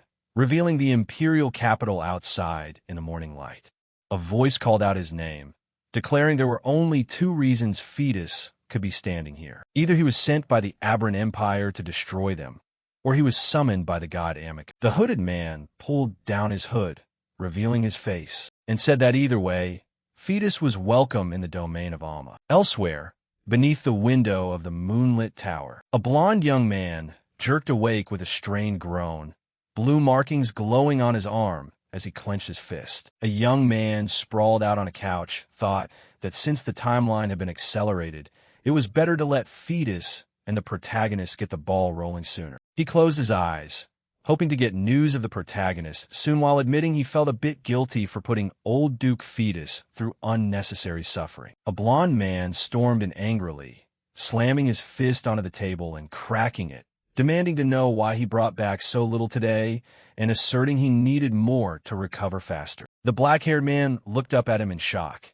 asking if he had just actually been yelled at. The blond man turned away, brushing it off as mere irritation, and asked how much longer he had to endure this therapy. Lounging on the couch, the black-haired man reminded him that rushing would ruin his body and he needed to be patient. He asked if there was anything more dangerous than the shisha pipe.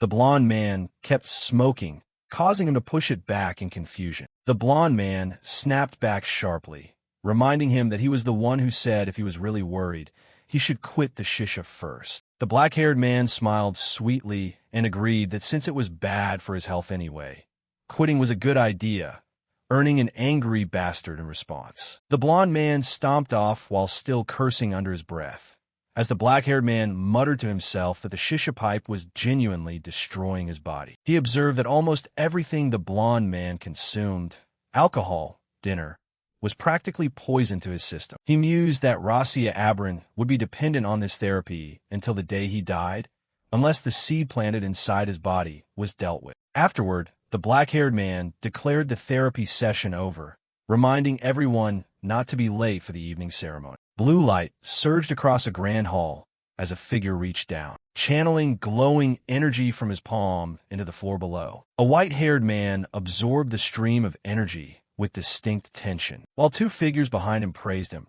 noting that his mana had increased more than usual and calling him amazing. A white-haired elder with a long beard and thick mustache announced that if no one else was stepping up to challenge, today's ceremony was concluded. The imperial family members began to disperse, each heading in a different direction. A black-haired prince lingered behind, thinking to himself that he would wait until everyone else left to slip out last, avoiding unwanted attention. A pink-haired man appeared, mockingly calling him Black Bug and asking why he was still sitting around after the ceremony had ended. He teased further, asking if he was thinking about the birth mother who ran away when he was a kid, then muttered to himself that he'd have to do something about this insolent brat. Finally, The first princess remarked to a pink-haired prince that he had looked quite gloomy throughout the ceremony, placing a hand on his head while a black-haired prince knelt nearby. The pink-haired prince stammered a denial to the princess, insisting he definitely wasn't pouting, while the black-haired prince merely greeted her with a formal bow. The princess asked the black-haired prince if he wasn't feeling well. He replied casually that he was fine, adding that ceremonies were usually a bit boring. She responded that it was good then, noting that even if the ceremony wasn't fun, it still held great significance, and advised him not to let his boredom show so openly. Turning to leave, she said she would see him next time. The pink-haired prince stood frozen in stunned silence as she walked away. He grabbed the black-haired prince by the collar, demanding to know why the first princess was asking after someone like him and what was going on, shaking him harder and repeating the question. A white-haired prince intervened, asking if there was a problem with Ran. Startled, the pink-haired prince realized his highness hadn't noticed. The white-haired prince brushed it off casually, saying it was nothing, just exchanging some pleasantries with his younger brother. He remarked that the black-haired prince must be busy as well. As the group continued through the palace hallway, he said his goodbyes, and the two princes exchanged a lingering glance as they parted ways. Two blonde figures walked down the stairs together, one urging the other to come along. Brother. The black-haired prince silently noted that this was the second prince, Dito Abrin, who was always found by the first prince's side, as the blonde called out to him to talk in a torchlit hallway. The blonde prince asked if he was aware of the temporary successor to the late Duke Fetus,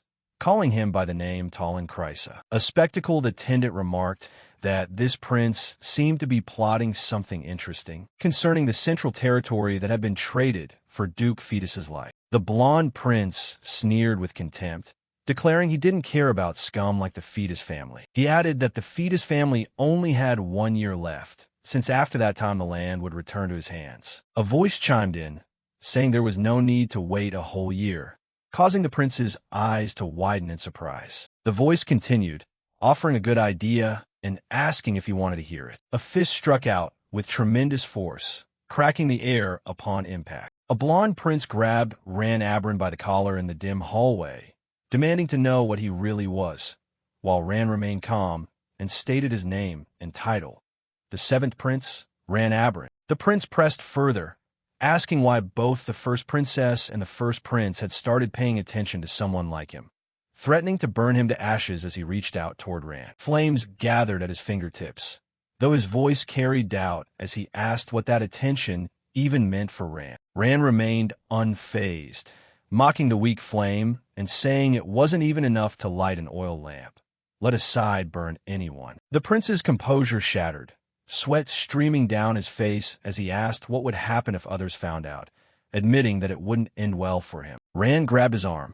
Startled, the prince demanded to know how Ran had figured it out, prompting Ran to lay down his first condition to keep quiet. The prince had to drop that disrespectful tone and speak properly to his older brother. In a dim torture chamber, a bound captive lay strapped to a blood-stained wooden table, his mouth forced open with metal instruments. His muffled cries echoed through the room as the interrogation continued without mercy. His shadow stretched across the brick wall, distorted under the firelight, while the torment continued in silence, broken only by his ragged breathing. Elsewhere, a framed portrait hung undisturbed, an aging, silver-haired nobleman in formal military uniform, with a stern and composed expression. A blade suddenly tore through the canvas, slashing the image to pieces in a single violent stroke. The destruction didn't stop there as books, armor, and personal belongings were tossed into a growing pile of debris,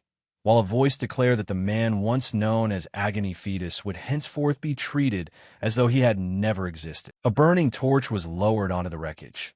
There would be no funeral, no grave, and no monument left behind a mark that he had ever lived, leaving only the chance that he might be remembered by those who chose to do so. The debris was burned before a gathered crowd, with an official standing apart to warn that anyone caught commemorating the man would be severely punished. Afterward, before the doors of a mansion, a fist knocked urgently. A voice announced that a report was ready for the acting head, delivered by Jack, the commander of the Fetus Knights, a stern, weather-beaten old soldier with graying hair and a rugged face. Jack reported that as ordered, his subordinates had apprehended those spreading false rumors during the second night, and the culprits had been dealt with, their wrists severed and stripped of their positions. Exhausted, he rubbed his face, clearly worn out from the workload, prompting the acting head to remark that he looked tired. Jack apologized, explaining that the family was facing such a severe staff shortage that he had to work through the night himself, while the acting head,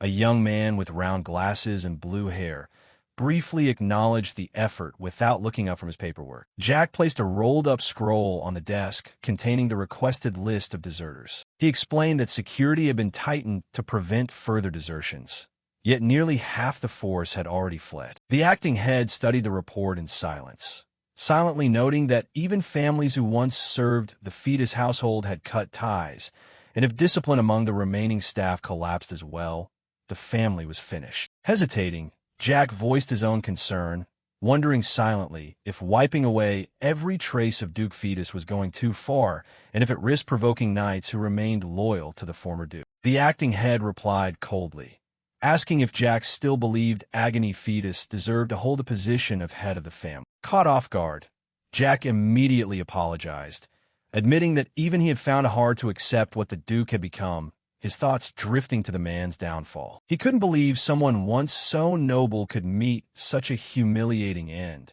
and remained bewildered as to how someone so loyal could have done the things he did. Jack's expression hardened as he looked at the acting head, feeling as though he were standing before a completely different person from the one he used to know. Observing him, the acting head silently wondered how much the old knight had changed, and whether that stemmed from the pain of being betrayed by the Duke he served without question. A flat hand rested upon a desk covered in handwritten papers, and a voice declared that the time had come and they should get moving. Jack and the acting head walked together across the stone courtyard, two guards preceding them as their footsteps echoed in unison toward the mansion's main gathering point. Outside near the stairs, an attendant informed the acting head that preparations for the speech were complete, to which the acting head simply replied that he understood. His footsteps continued down the stone steps, measured and deliberate, until his boots finally touched the solid ground. Arriving before the grand mansion, he stood alongside Jack and his attendants as the gathered crowd of servants and staff assembled below,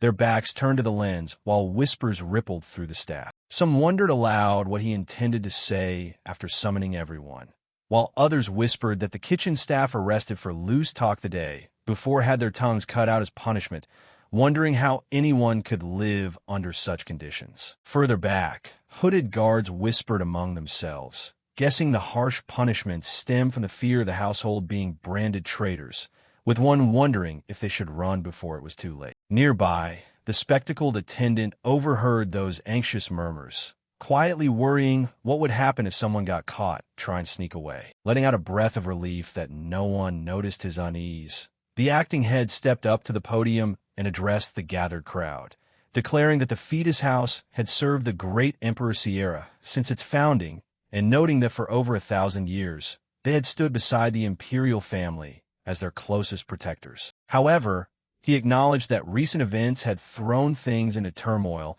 and everyone present already understood the cause behind it. He spoke the name aloud: Agony Fetus, traitor to the imperial family. Jack and the attendants beside him reacted with visible shock at hearing the name spoken so openly. The acting head continued, asserting that Agony Fetus had betrayed the empire and been executed by the imperial family, and that single truth had shaken the wealth, unity, and honor the house had built over millennium down to its very roots. Looking out the crowd, he admitted that even among those gathered now, many doubted the loyalty of the fetus house. Therefore, he was giving them one final chance, stating that anyone wishing to leave was free to do so right today. He added that even those with multi-year contracts would be released without penalty if they chose to depart. But he warned them to remember one thing when they began speaking the name of the house again. From below, a young servant looked up at him standing on a balcony, calling out that the fetus house still had someone who would uphold the 1,000-year vow. The boy boldly declared that, as the acting head of the fetus house, until young Master Flynn Fetus succeeded him as Duke, he would continue to prove loyalty to the Empire and the imperial family. And anyone who abandoned their loyalty to this house would face the consequences as a white flag bearing the fetus crest fluttered in the wind above. The acting head continued speaking to the crowd, declaring that anyone who abandoned their loyalty to the house will be shown no leniency whatsoever, and warning them to bear that in mind. The staff stared up at him with tense, uneasy expressions. Beside him, Jack reacted with alarm at the chilling severity of the warning, silently conceding that his tone sounded somewhat threatening, yet acknowledging that Lord Tallon was right. The young servant continued his own speech below, insisting that the house still possessed a legitimate heir, meaning countless opportunities remained to demonstrate loyalty to His Majesty. Watching from afar, the acting head thought that the faster the boys steadied the household, the sooner the fetus house would regain its footing. Later inside the house, a maid teased him as he started in surprise,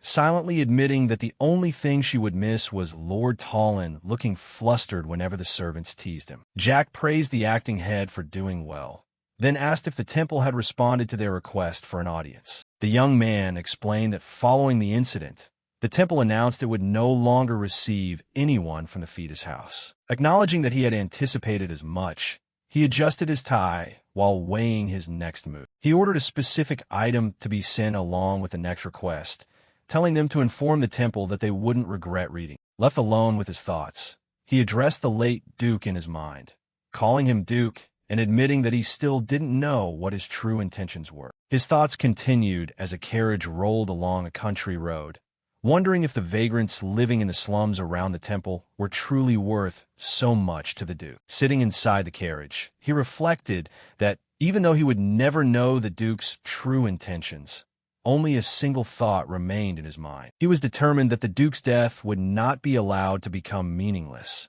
and he refused to let it go to waste. As the wheels rolled along the dirt road, he silently asked the Duke to look over the lands entrusted to him and witness what he planned to do with them, asking him to watch from wherever he rested. The carriage came to a stop, and a voice asked if they had finally arrived. Stepping outside, he gazed up at the towering temple ahead, remarking that it was magnificent. Standing before the grand structure, he acknowledged that even though he was only given a year, a massive crowd stretched out before the city, gathered and waiting. Adjusting his glasses with quiet resolve, he swore that even if it cost him everything he had, he would never let things unfold the way the first prince wanted. Elsewhere, two blonde imperial figures looked down at the gathered crowd from a balcony, one remarking that the commoners gathered in disgusting numbers, while the other suggested many were merely curious, since this would be the first official statement from the new acting head of the fetus house. The blonde prince snorted, noting that whenever he saw a swarm of insects gathering like this,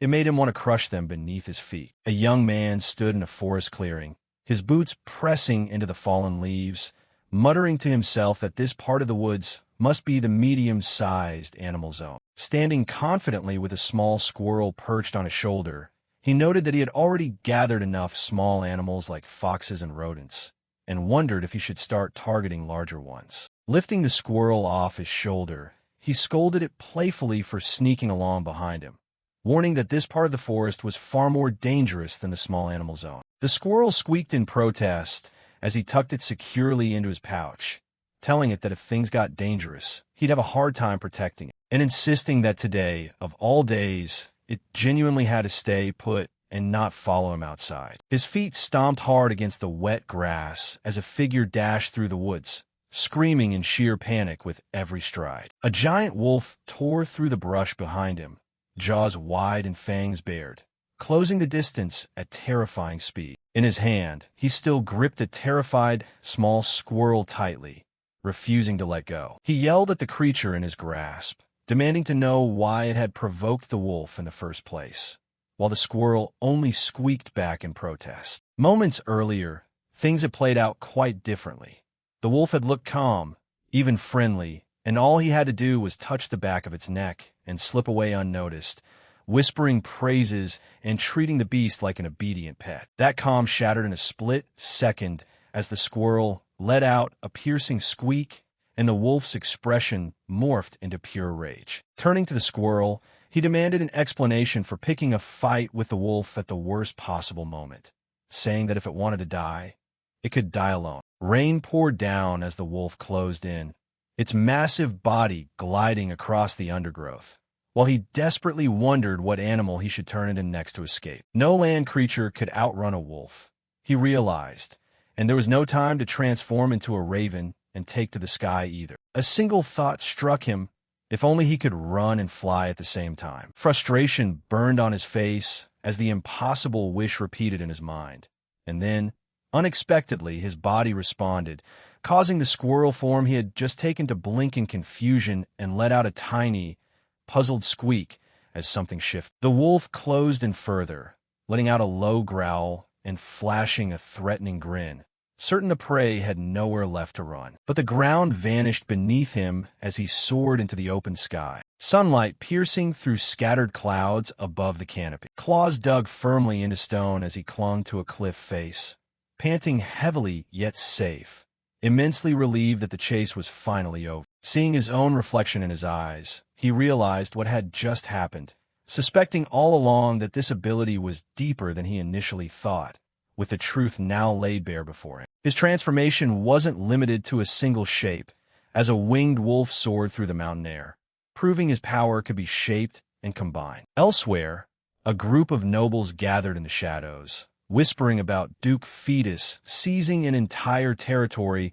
and defying the imperial family to claim it as his own. Passers-by in the crowded streets murmured about the family's collapsing reputation, wondering if the acting head had lost his mind, since madness apparently ran in the bloodline. In a nearby town, two men whispered about a hidden treasure rumored to be buried close by, eager to be the first to find it. Two boys squatted in the shadows, one grabbing the other's shoulder and declaring it was time to try their luck picking pockets from unsuspecting strangers. A hooded figure stood among cloaked companions, thoughts growing dark upon realizing the Fetus family was sliding toward ruin, silently wondering what game his ally Talon was playing. A blue-haired young man in glasses stood before the towering facade of the temple, falling silent as whispers rippled through the crowd around him. Raising two fingers into the air, he announced the deadline for those still occupying the land. Any vagrant remaining after 2 months, he declared,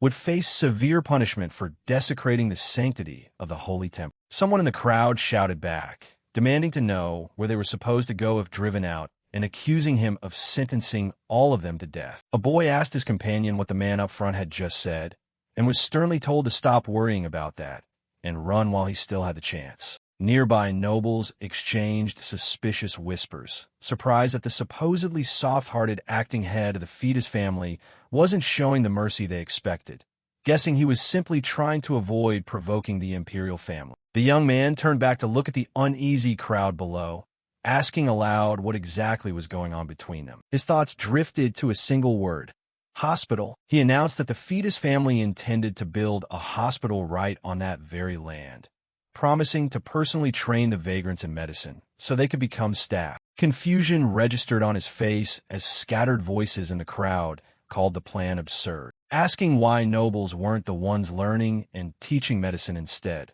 while two nearby noble women smirked, mocking the idea that anyone would send people to learn from a collapsing family, certain it would only plunge them deeper into ruin. A hooded figure walked through the town, silently observing that with the Fetus name being shunned everywhere, the chances of this plan succeeding were practically zero. The blue-haired young man admitted to himself that he had overestimated someone's willingness to help, deciding it might be simpler to just stop relying on him. A booming voice cut through the moment, demanding to know who dared laugh at the man, causing the doubters to fall silent instantly. An ornately decorated carriage rolled down the street, as the coachman shouted for people to clear the way, horses barreling past startled pedestrians. The carriage came to a halt, the door drawing every eye, as a figure stepped down from within. A high priest emerged, announcing his support for Talon Krysa, acting head of the Fetus ducal estate, speaking in the name of the god. Passers-by dropped their jaws,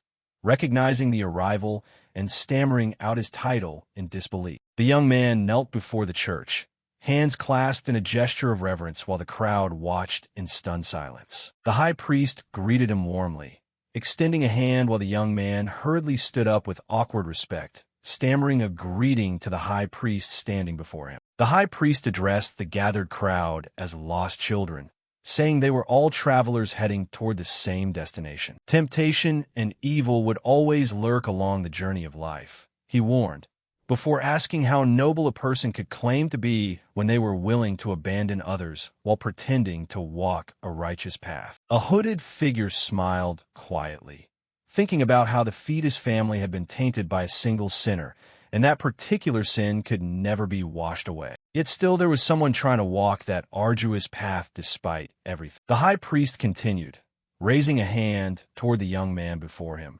blessing the pitiful child of Aberon who was undertaking this journey of atonement, praying that he would find fulfillment under the God's grace. Deeply moved, the young man thanked him for those precious words, while the high priest brushed the gratitude aside, asserting that he couldn't stand by and watch when the fetus family pursued such unwavering loyalty. He offered for them to ride together in his carriage to the temple, adding that since they were already there, they should also pay their respects to the great Emperor Sierra. Words of thanks followed on the surface, but inwardly the young man cursed him, certain the old man had merely shown up to put on a show for the audience. He recalled that the fetus family was footing the entire bill for the project, yet the high priest's condition was that the temple would take half the profits from both the hospital and the academy. Picturing the width of that smile, he understood precisely how pleased the high priest was to secure such a deal. Regardless of the outcome, he told himself he had no regrets about the choice he made, because winning over the high priest was essential to pushing the plan forward. A hooded figure greeted him warmly as young Master Mio, remarking, "It's good to see you again." Startled, the young man silently wondered since when Milio had started noticing his presence, while Milio simply replied that the world wasn't so easily turned upside down, brushing off any further explanation. Elsewhere, a blonde nobleman angrily punched and shattered a stone, demanding to know what that damned old man was thinking and why he had suddenly shown up. The companion explained that the acting head had simply used his head, reasoning that if the high priest publicly supported him, the nobles would have no choice but to follow along. Baring his teeth, the blonde prince roared that the scumbag had finally tried using his brain for once, promising that the next emperor of Aberon would have nothing left to worry about. Too angry to listen any longer, he stormed off, declaring he needed to kill someone just to calm down, while his companion sneered that there were plenty of pests around to crush instead. Later, after calming down, the blonde prince took a sip of wine by the window, whispering a thoughtful to himself. The attendant confirmed that the current acting head of the fetus ducal estate was indeed Talon Chrysa, the third son of the Count Chrysa family, who had served the late Duke Agony Fetus for 13 years. The blonde nobleman twirled his wine glass, muttering that something had been grating on his nerves lately. Without warning, he suddenly lashed out, slamming the attendant's head against the wall hard enough to draw blood, and sneered down at him. He added that the man standing there in silence only made his anger worse. Blood streamed down the attendant's face as he bowed his head and whispered an apology. Walking away, the nobleman remarked that the attendant's refusal to scream or panic made him boring. Yet, that very trait was the reason he kept him around, while the attendant simply repeated his apology with a wave. The nobleman told him that if he insisted on being boring, he could at least make himself useful, ordering him to search the 5-year tax records of the Count Chrysa family. If even a single sign of irregularity was found, he was to arrest Count Chrysa on the spot. If nothing turned up, he was to fabricate evidence and arrest him anyway, then quietly clean up the mess. Kneeling amidst the shattered porcelain, the attendant gathered the debris and simply replied, addressing him as Your Highness. Left alone, the prince leaned back in his chair, muttering that the first prince's body was deteriorating faster than anyone expected, calling the whole situation annoying. He fell silent for a moment, then added with bitter resentment that the man's continuous recoveries were just as irritating as his decline. Morning light poured through the mansion's arched windows as footsteps echoed down the corridor, and a voice called out from outside the door, announcing the arrival of an attendant named Pale to see the acting head. Inside the study, Pale delivered his report.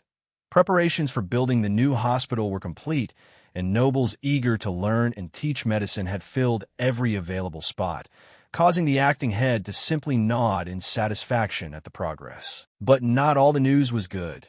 Pale's expression grew tense as he brought up the remaining issue of vagrants still crowding the Central District, and with the 2-month deadline to clear them out fast approaching, Pale suggested sending word to the Knight Commander to mobilize troops for a cleanup. The acting head refused, saying there was no need to drag Jack into this, as he already had another plan in mind. Pale accepted the order without question, adding one final piece of news before leaving. A letter had just arrived from the Krysa house, addressed directly to the acting head, who opened the scroll in surprise that his birth family had initiated contact first, letting suspicion creep in as he wondered what was being plotted at such a late hour. The contents of the letter were revealed.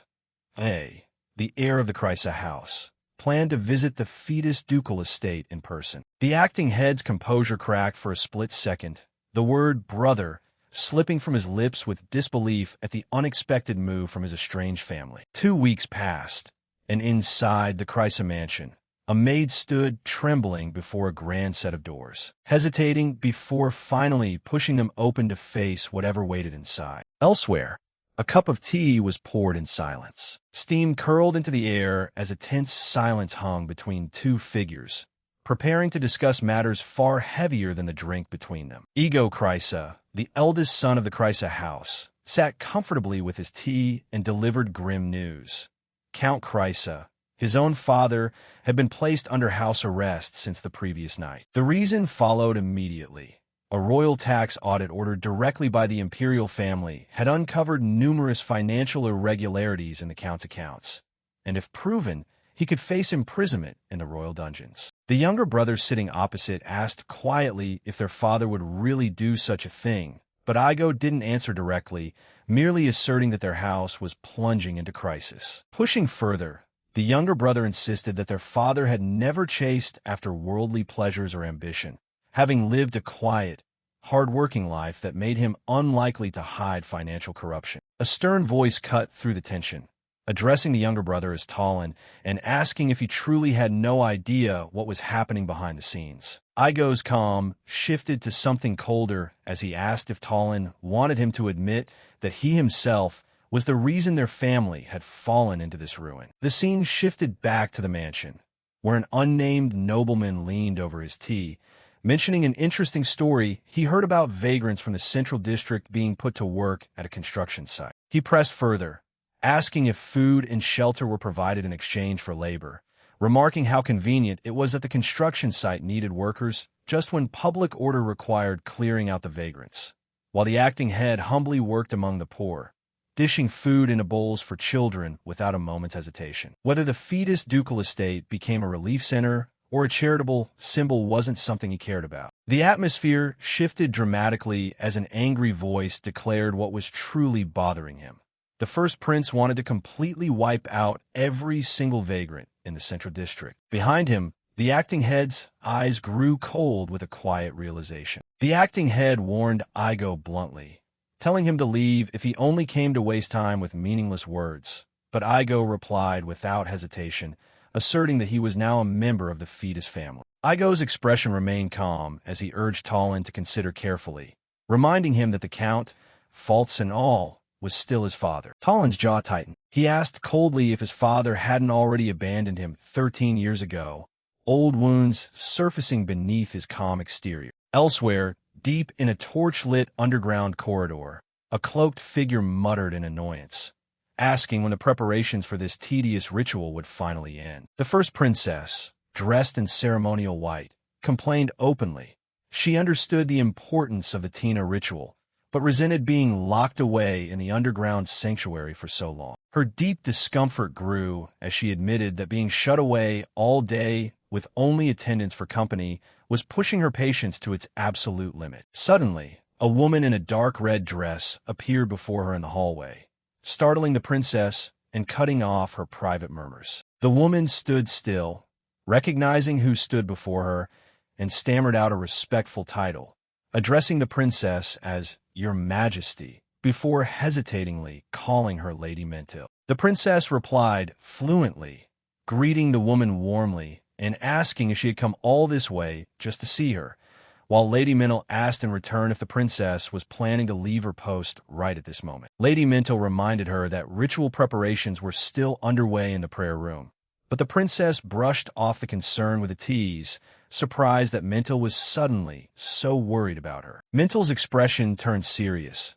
as she explained she couldn't help but worry since the princess was a child she had born and raised, with not a single day passing without the constant fear that something bad might happen. The princess laughed, calling Mintle unusually gentle today, and suggested they share tea under the open sky for the first time in a long while before the moment settled. The princess then added abruptly that she had seen Mintle's face and needed to leave immediately, claiming an important appointment with the emperor and advising Mintle to return to her post at once. Walking deeper into the torch-lit corridor, the princess reasoned to herself that with the Tina ritual coming up, the emperor should have stayed in the castle. Suspicion crept into her mind as she wondered if Mintle's claim was a dishonest lie or if something urgent was actually happening, silently admitting that it might have been better if her power worked on her. Footsteps echoed steadily down the stone hallway, before stopping abruptly, the sound cutting off midway. Her expression shifted from calm suspicion to sharp alertness. Her eyes narrowed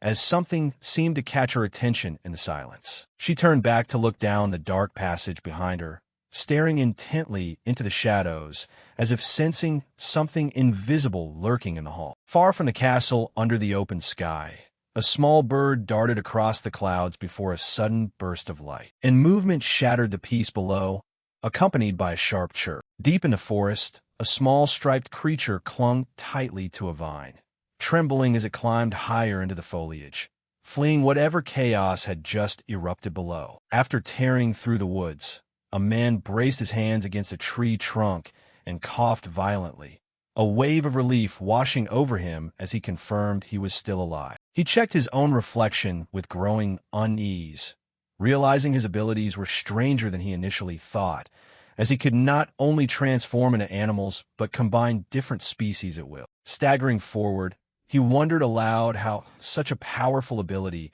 could come without a price, figuring there had to be some kind of restriction hidden beneath the surface. Sweat dripped down his face as he weighed the possibility that abusing the power might shorten his lifespan, though something about the sudden physical changes felt unlike anything he had guessed. Complaining that the heat today was unbearable, he completely lost his balance and crashed face first onto the ground, limbs sprawled out beside him. A small striped creature scurried over close by, tilting its head with curiosity to look at the motionless man before letting out a soft, puzzled squeak. The creature used its tiny paws to repeatedly poke him, receiving only silence in response, before jumping backward and bracing its hands against a nearby tree root. With a sharp cry, the creature launched upward in a spinning leap, building momentum in a small, triumphant display. Even with the unconscious man lying nearby, it crossed its arms with a satisfied sigh of relief, then turned to ask if he had really lost consciousness,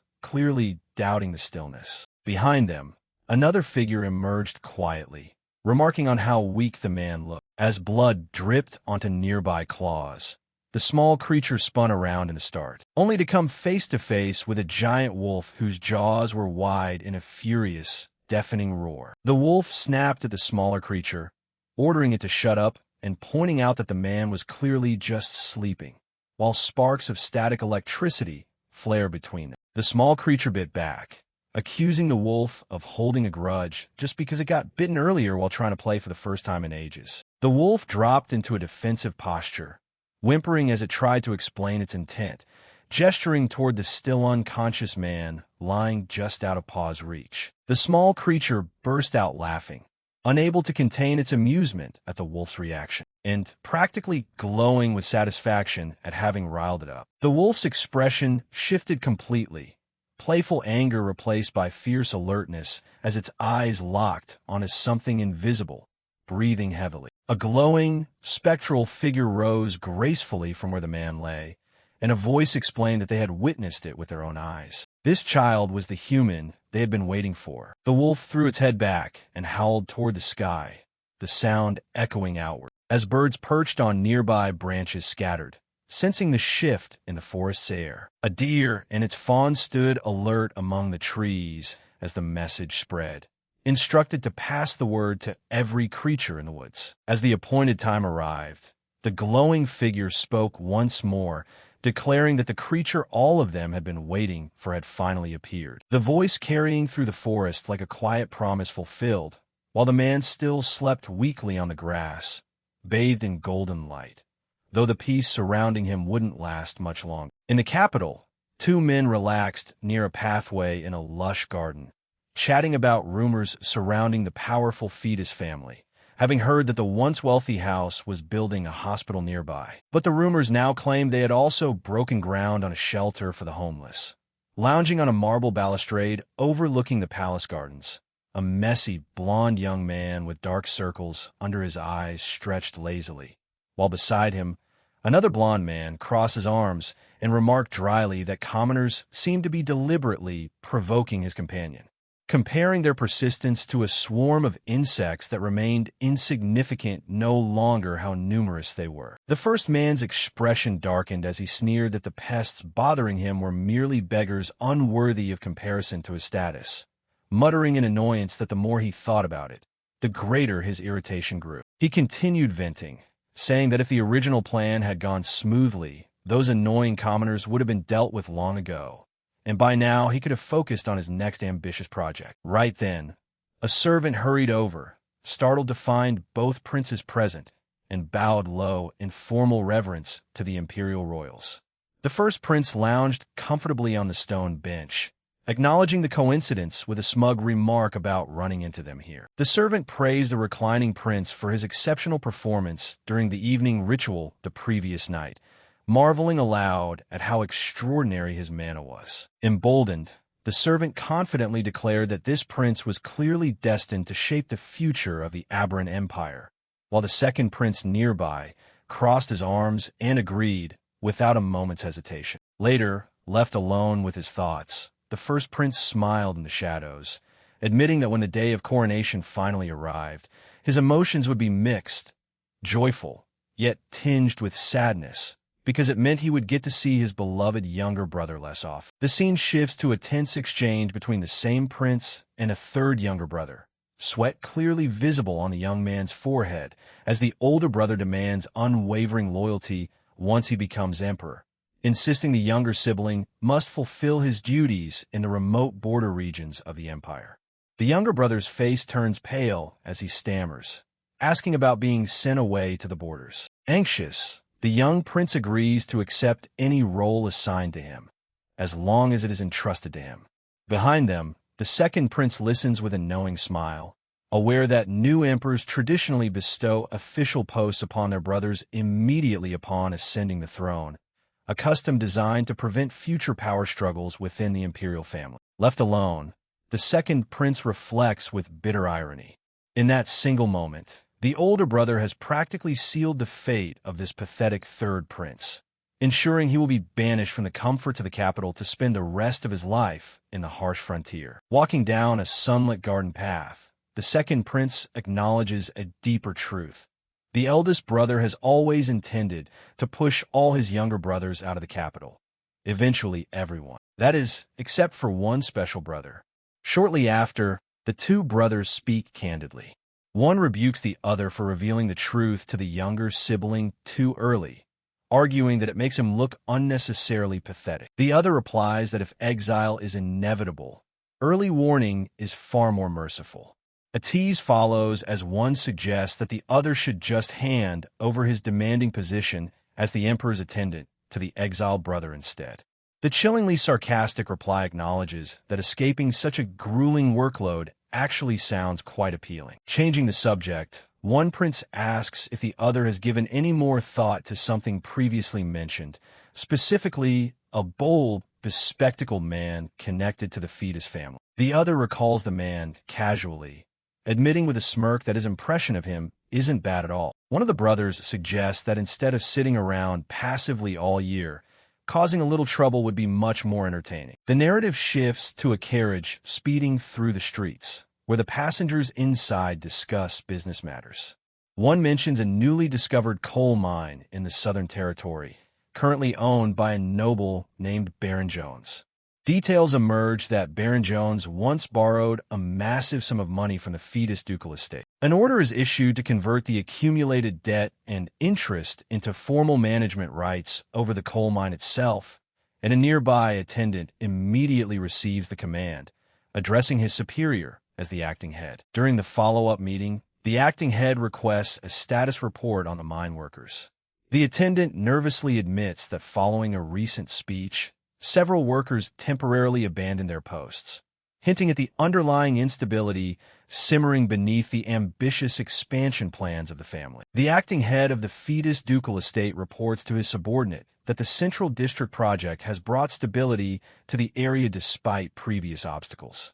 The companion seated opposite nods and orders that the situation continue to be monitored closely. The subordinate hesitates before adding one final piece of news he previously forgot to mention. A message arrived that very morning from the Krysa house, carrying information clear enough to cause him distress. He reveals that Count Krysa, the young man's own father, has been locked away in the royal dungeon. The acting head's expression freezes, responding with absolute silence. Sitting in stunned silence inside the moving carriage, he reflects bitterly on the timing of the news, realizing it struck precisely on the day he was invited to attend the noble assembly at the direct invitation of the royal family. His thoughts spiral as he tries to understand the reason for the arrest. He reasons that he has done nothing to directly offend the royal family, unless the cause stems from the ongoing relief efforts for the vagrants. A dark suspicion creeps into his mind. Perhaps the Empire intends to isolate and choke off anyone connected to reform one by one, punishing them as the price for defying the established order they call divine. The companion glances back with concern, asking if he is all right.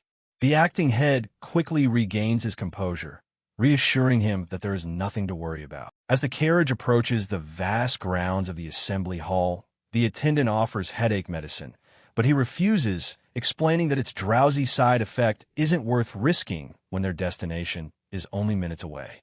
Stepping outside, he merely remarks on the massive size of the front garden. News spreads quickly through the hall as attendants announce his arrival, formally introducing him as the acting head of the fetus ducal estate. He steps forward across the polished floor, the gazes of the gathered nobles tracking his every stride. He says nothing, maintaining an unreadable expression as he passes through the crowd. A cheerful nobleman steps forward to greet him, warmly introducing himself as Duke Milio and declaring he has heard a great deal about the acting head. Duke Milio praises his efforts at the fetus estate, calling the current scale of the project astonishing for something carried out right in the heart of the empire. The acting head deflects the praise, crediting High Priest Vesper and the grace of the royal family. Duke Milio laughs, mentioning that his own son witnessed the events unfolding in the Central District firsthand, describing the acting head as remarkably calm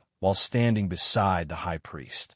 His tone turns colder as he remarks that if the late agony fetus were alive to witness such an impressive spectacle, that man would never have dared dream of betraying the empire as he ultimately did. Duke Milio continues to taunt, suggesting it will take a great deal of effort to properly educate the young duke left behind, adding that it would be troublesome if he followed his father's footsteps and became a traitor as well. The acting head replies calmly, shifting the subject to Milio's own son and confirming he is referring to the young master he met in person that very day. He describes the boy sharply, comparing him to a rat lurking among the crowd with his face hidden beneath a hood, and asks aloud whether that behavior reflects the upbringing the Duke Milio family prides itself on. Milio's composure shatters instantly, his face twisting in anger as he spits out a retaliatory insult.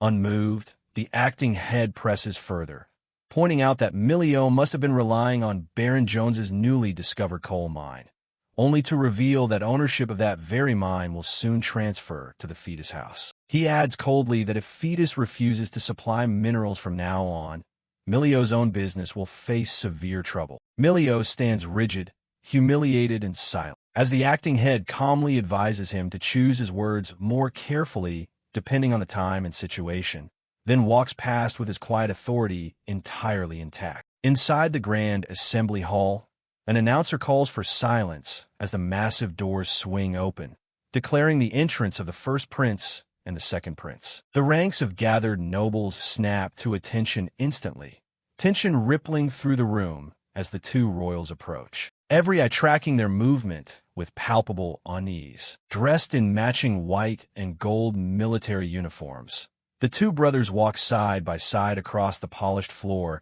their footsteps echoing in the silent room. A memory surfaces in Talenkreis's mind.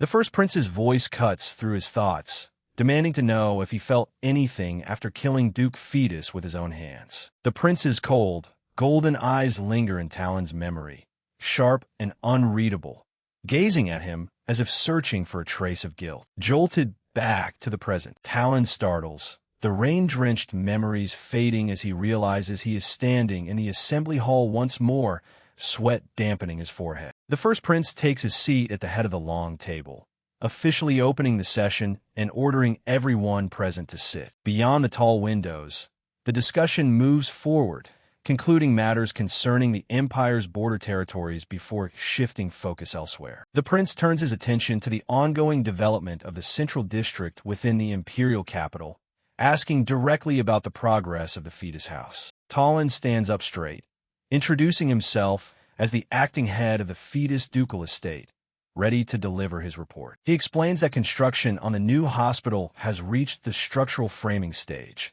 while medical staff are undergoing concurrent training and relief efforts are expanding into the surrounding slums. The first prince recalls the origins of the project, remembering that he was once granted the right to develop the central district beside the temple as a reward for winning the previous hunting festival. He continues, his tone hardening, recounting how Agony Fetus subsequently appeared and snatched that right away from him, remarking bitterly that this is clearly what it has become ever since. Changing the subject, he asserts that recent reports show public security near the capital's center has improved dramatically, a claim the second prince confirms from beside him. The first prince credits the entire transformation to the Fetus family's hospital project, noting that the effort has earned widespread praise among the citizens of the empire. Cracking his knuckles with visible satisfaction, he speaks directly to Talon, calling the achievement commendable and adding that he holds high expectations for his future. Rising with a confident smile,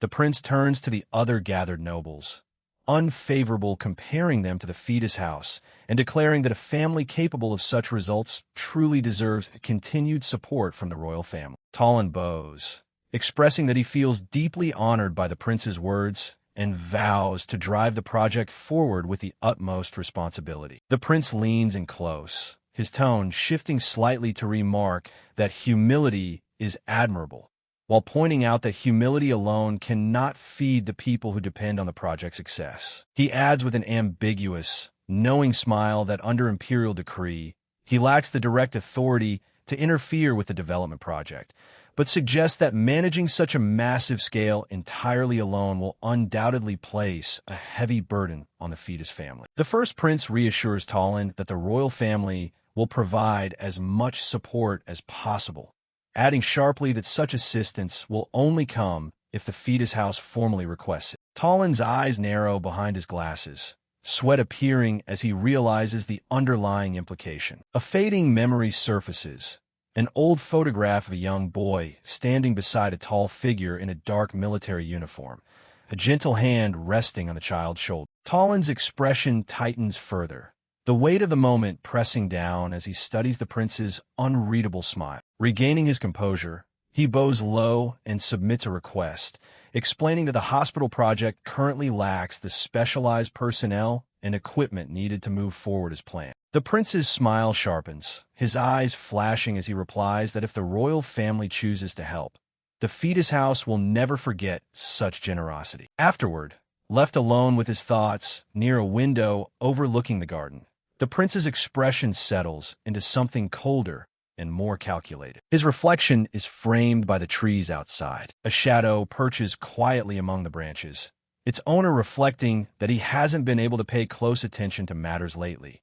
having spent an extended period deep in the forest. Rain falls steadily as a young man in a dark green military uniform stands beneath the dripping branches. A red-eyed bird perches nearby. The noble assembly concludes, and all the members quietly file out of the grand courtyard of the imperial palace one by one. As he approaches his carriage, Talon is greeted by his assistant, Pale, who anxiously asks what on earth happened inside the meeting. Talon replies coldly, ordering both of them to return to the ducal estate immediately without wasting time on explanations. Before he can step into the carriage, his younger brother Ego unexpectedly appears from behind, provocatively asking if he plans to leave so early. Ego remarks that he has already heard about the agreement, revealing he heard Crown Prince Rasha promised full support for the hospital construction. The older brother tells Talon he should be grateful for the imperial favor, revealing that thanks to this alliance, their father, the Count,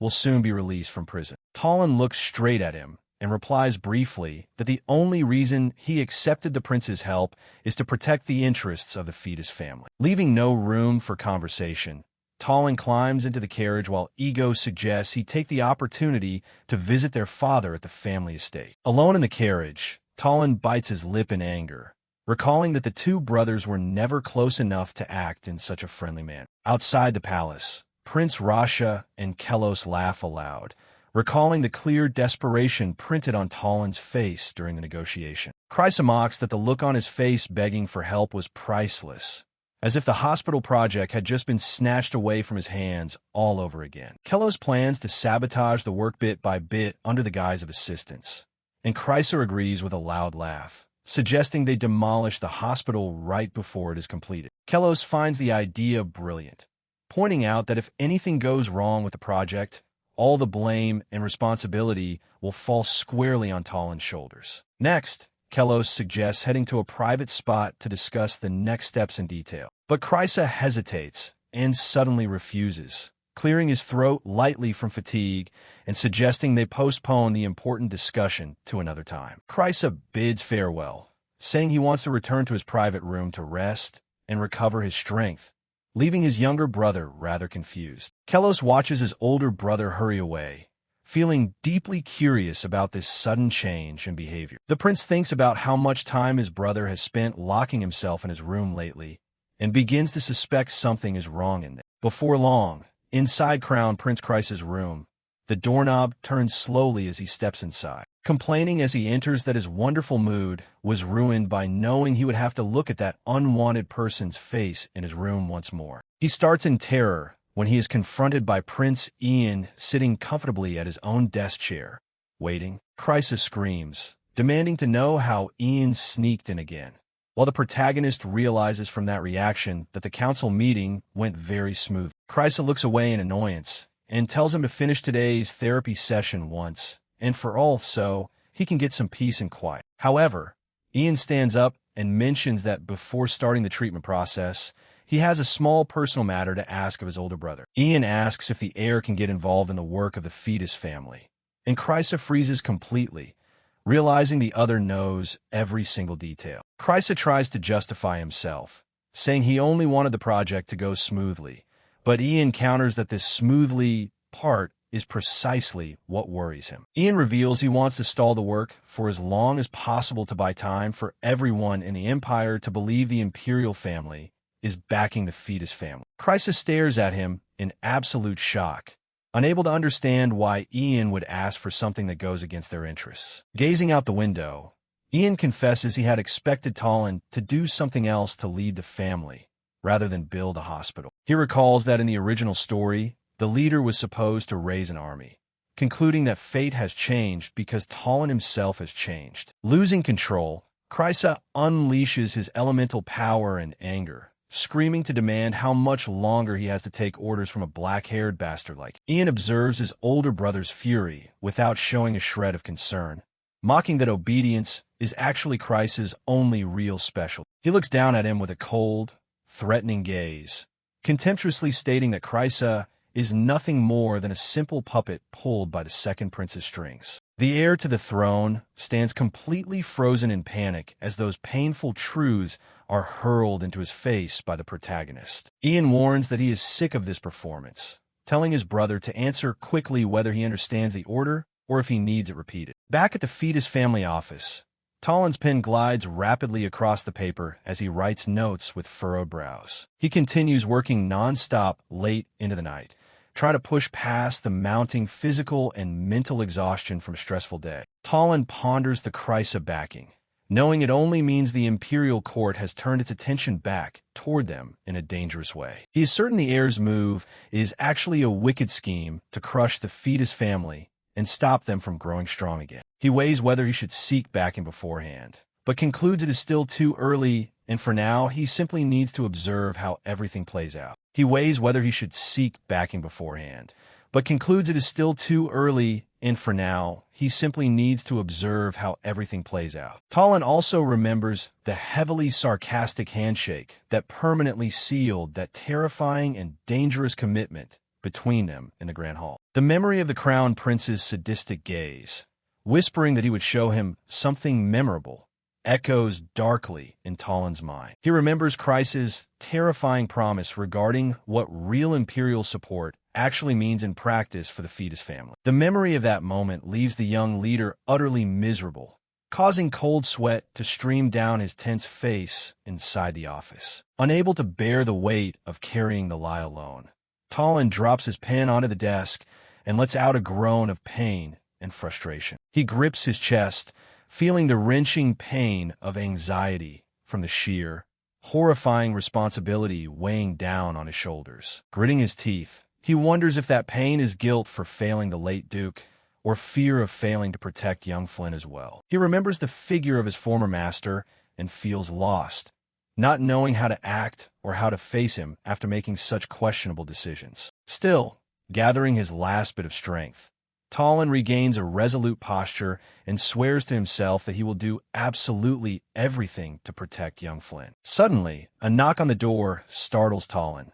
while a childish voice calls out asking if he is inside. Young Duke Flynn steps in timidly and asks if he's allowed to enter, remarking, "It's been so hard to see you late." Talon falls into a mild state of panic and tries to stop the boy from entering, saying, "This is completely inappropriate right now." He pauses and looks at Flynn thoughtfully for a moment, falling completely silent. Talon apologizes to the boy and explains that unfortunately, he is currently dealing with extremely urgent matters. Young Duke Flynn is left outside the closed office, while Talon promises to visit him as soon as the situation calms down. Elsewhere, the sound of metal chains echoes loudly in a dark corner, and someone screams, begging for help. Bound in chains, Duke Agony Fetus pretends to be an ordinary old man and desperately begs them to let him out of there. He complains that he has been locked in that room for over 2 months and asks how much longer they plan to imprison him. One of the local elders speaks with Leal,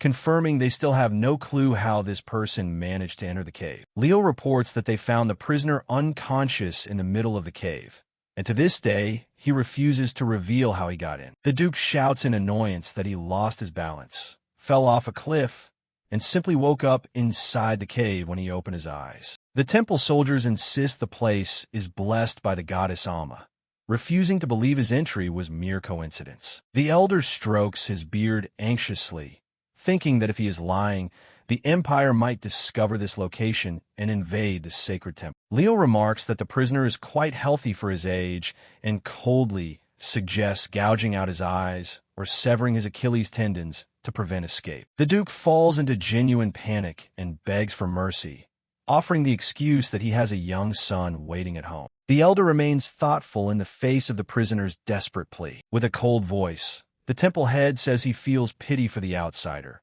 but makes it clear that he will never leave this sanctuary alive. The Duke breaks into a cold sweat upon hearing that by the mercy of the goddess Alma, he will receive only 2 choices of fate. The elder explains the first choice is to live out the rest of his days imprisoned there, and the second choice is to accept immediate death. He asks what the prisoner decides when faced with such cruel options. To the surprise of everyone in the cave, Duke Agony begins to laugh uncontrollably. The Duke tells the elder to stop joking and says they had better stop wasting each other's time. He looks at him with a serious gaze, declaring that he is far too old to be fooled by such a stupid threat. Leal observes the prisoner's brave reaction and asks what he means precisely. With a confident smile on his lips, the Duke reveals he is entirely certain they have no authority to destroy him.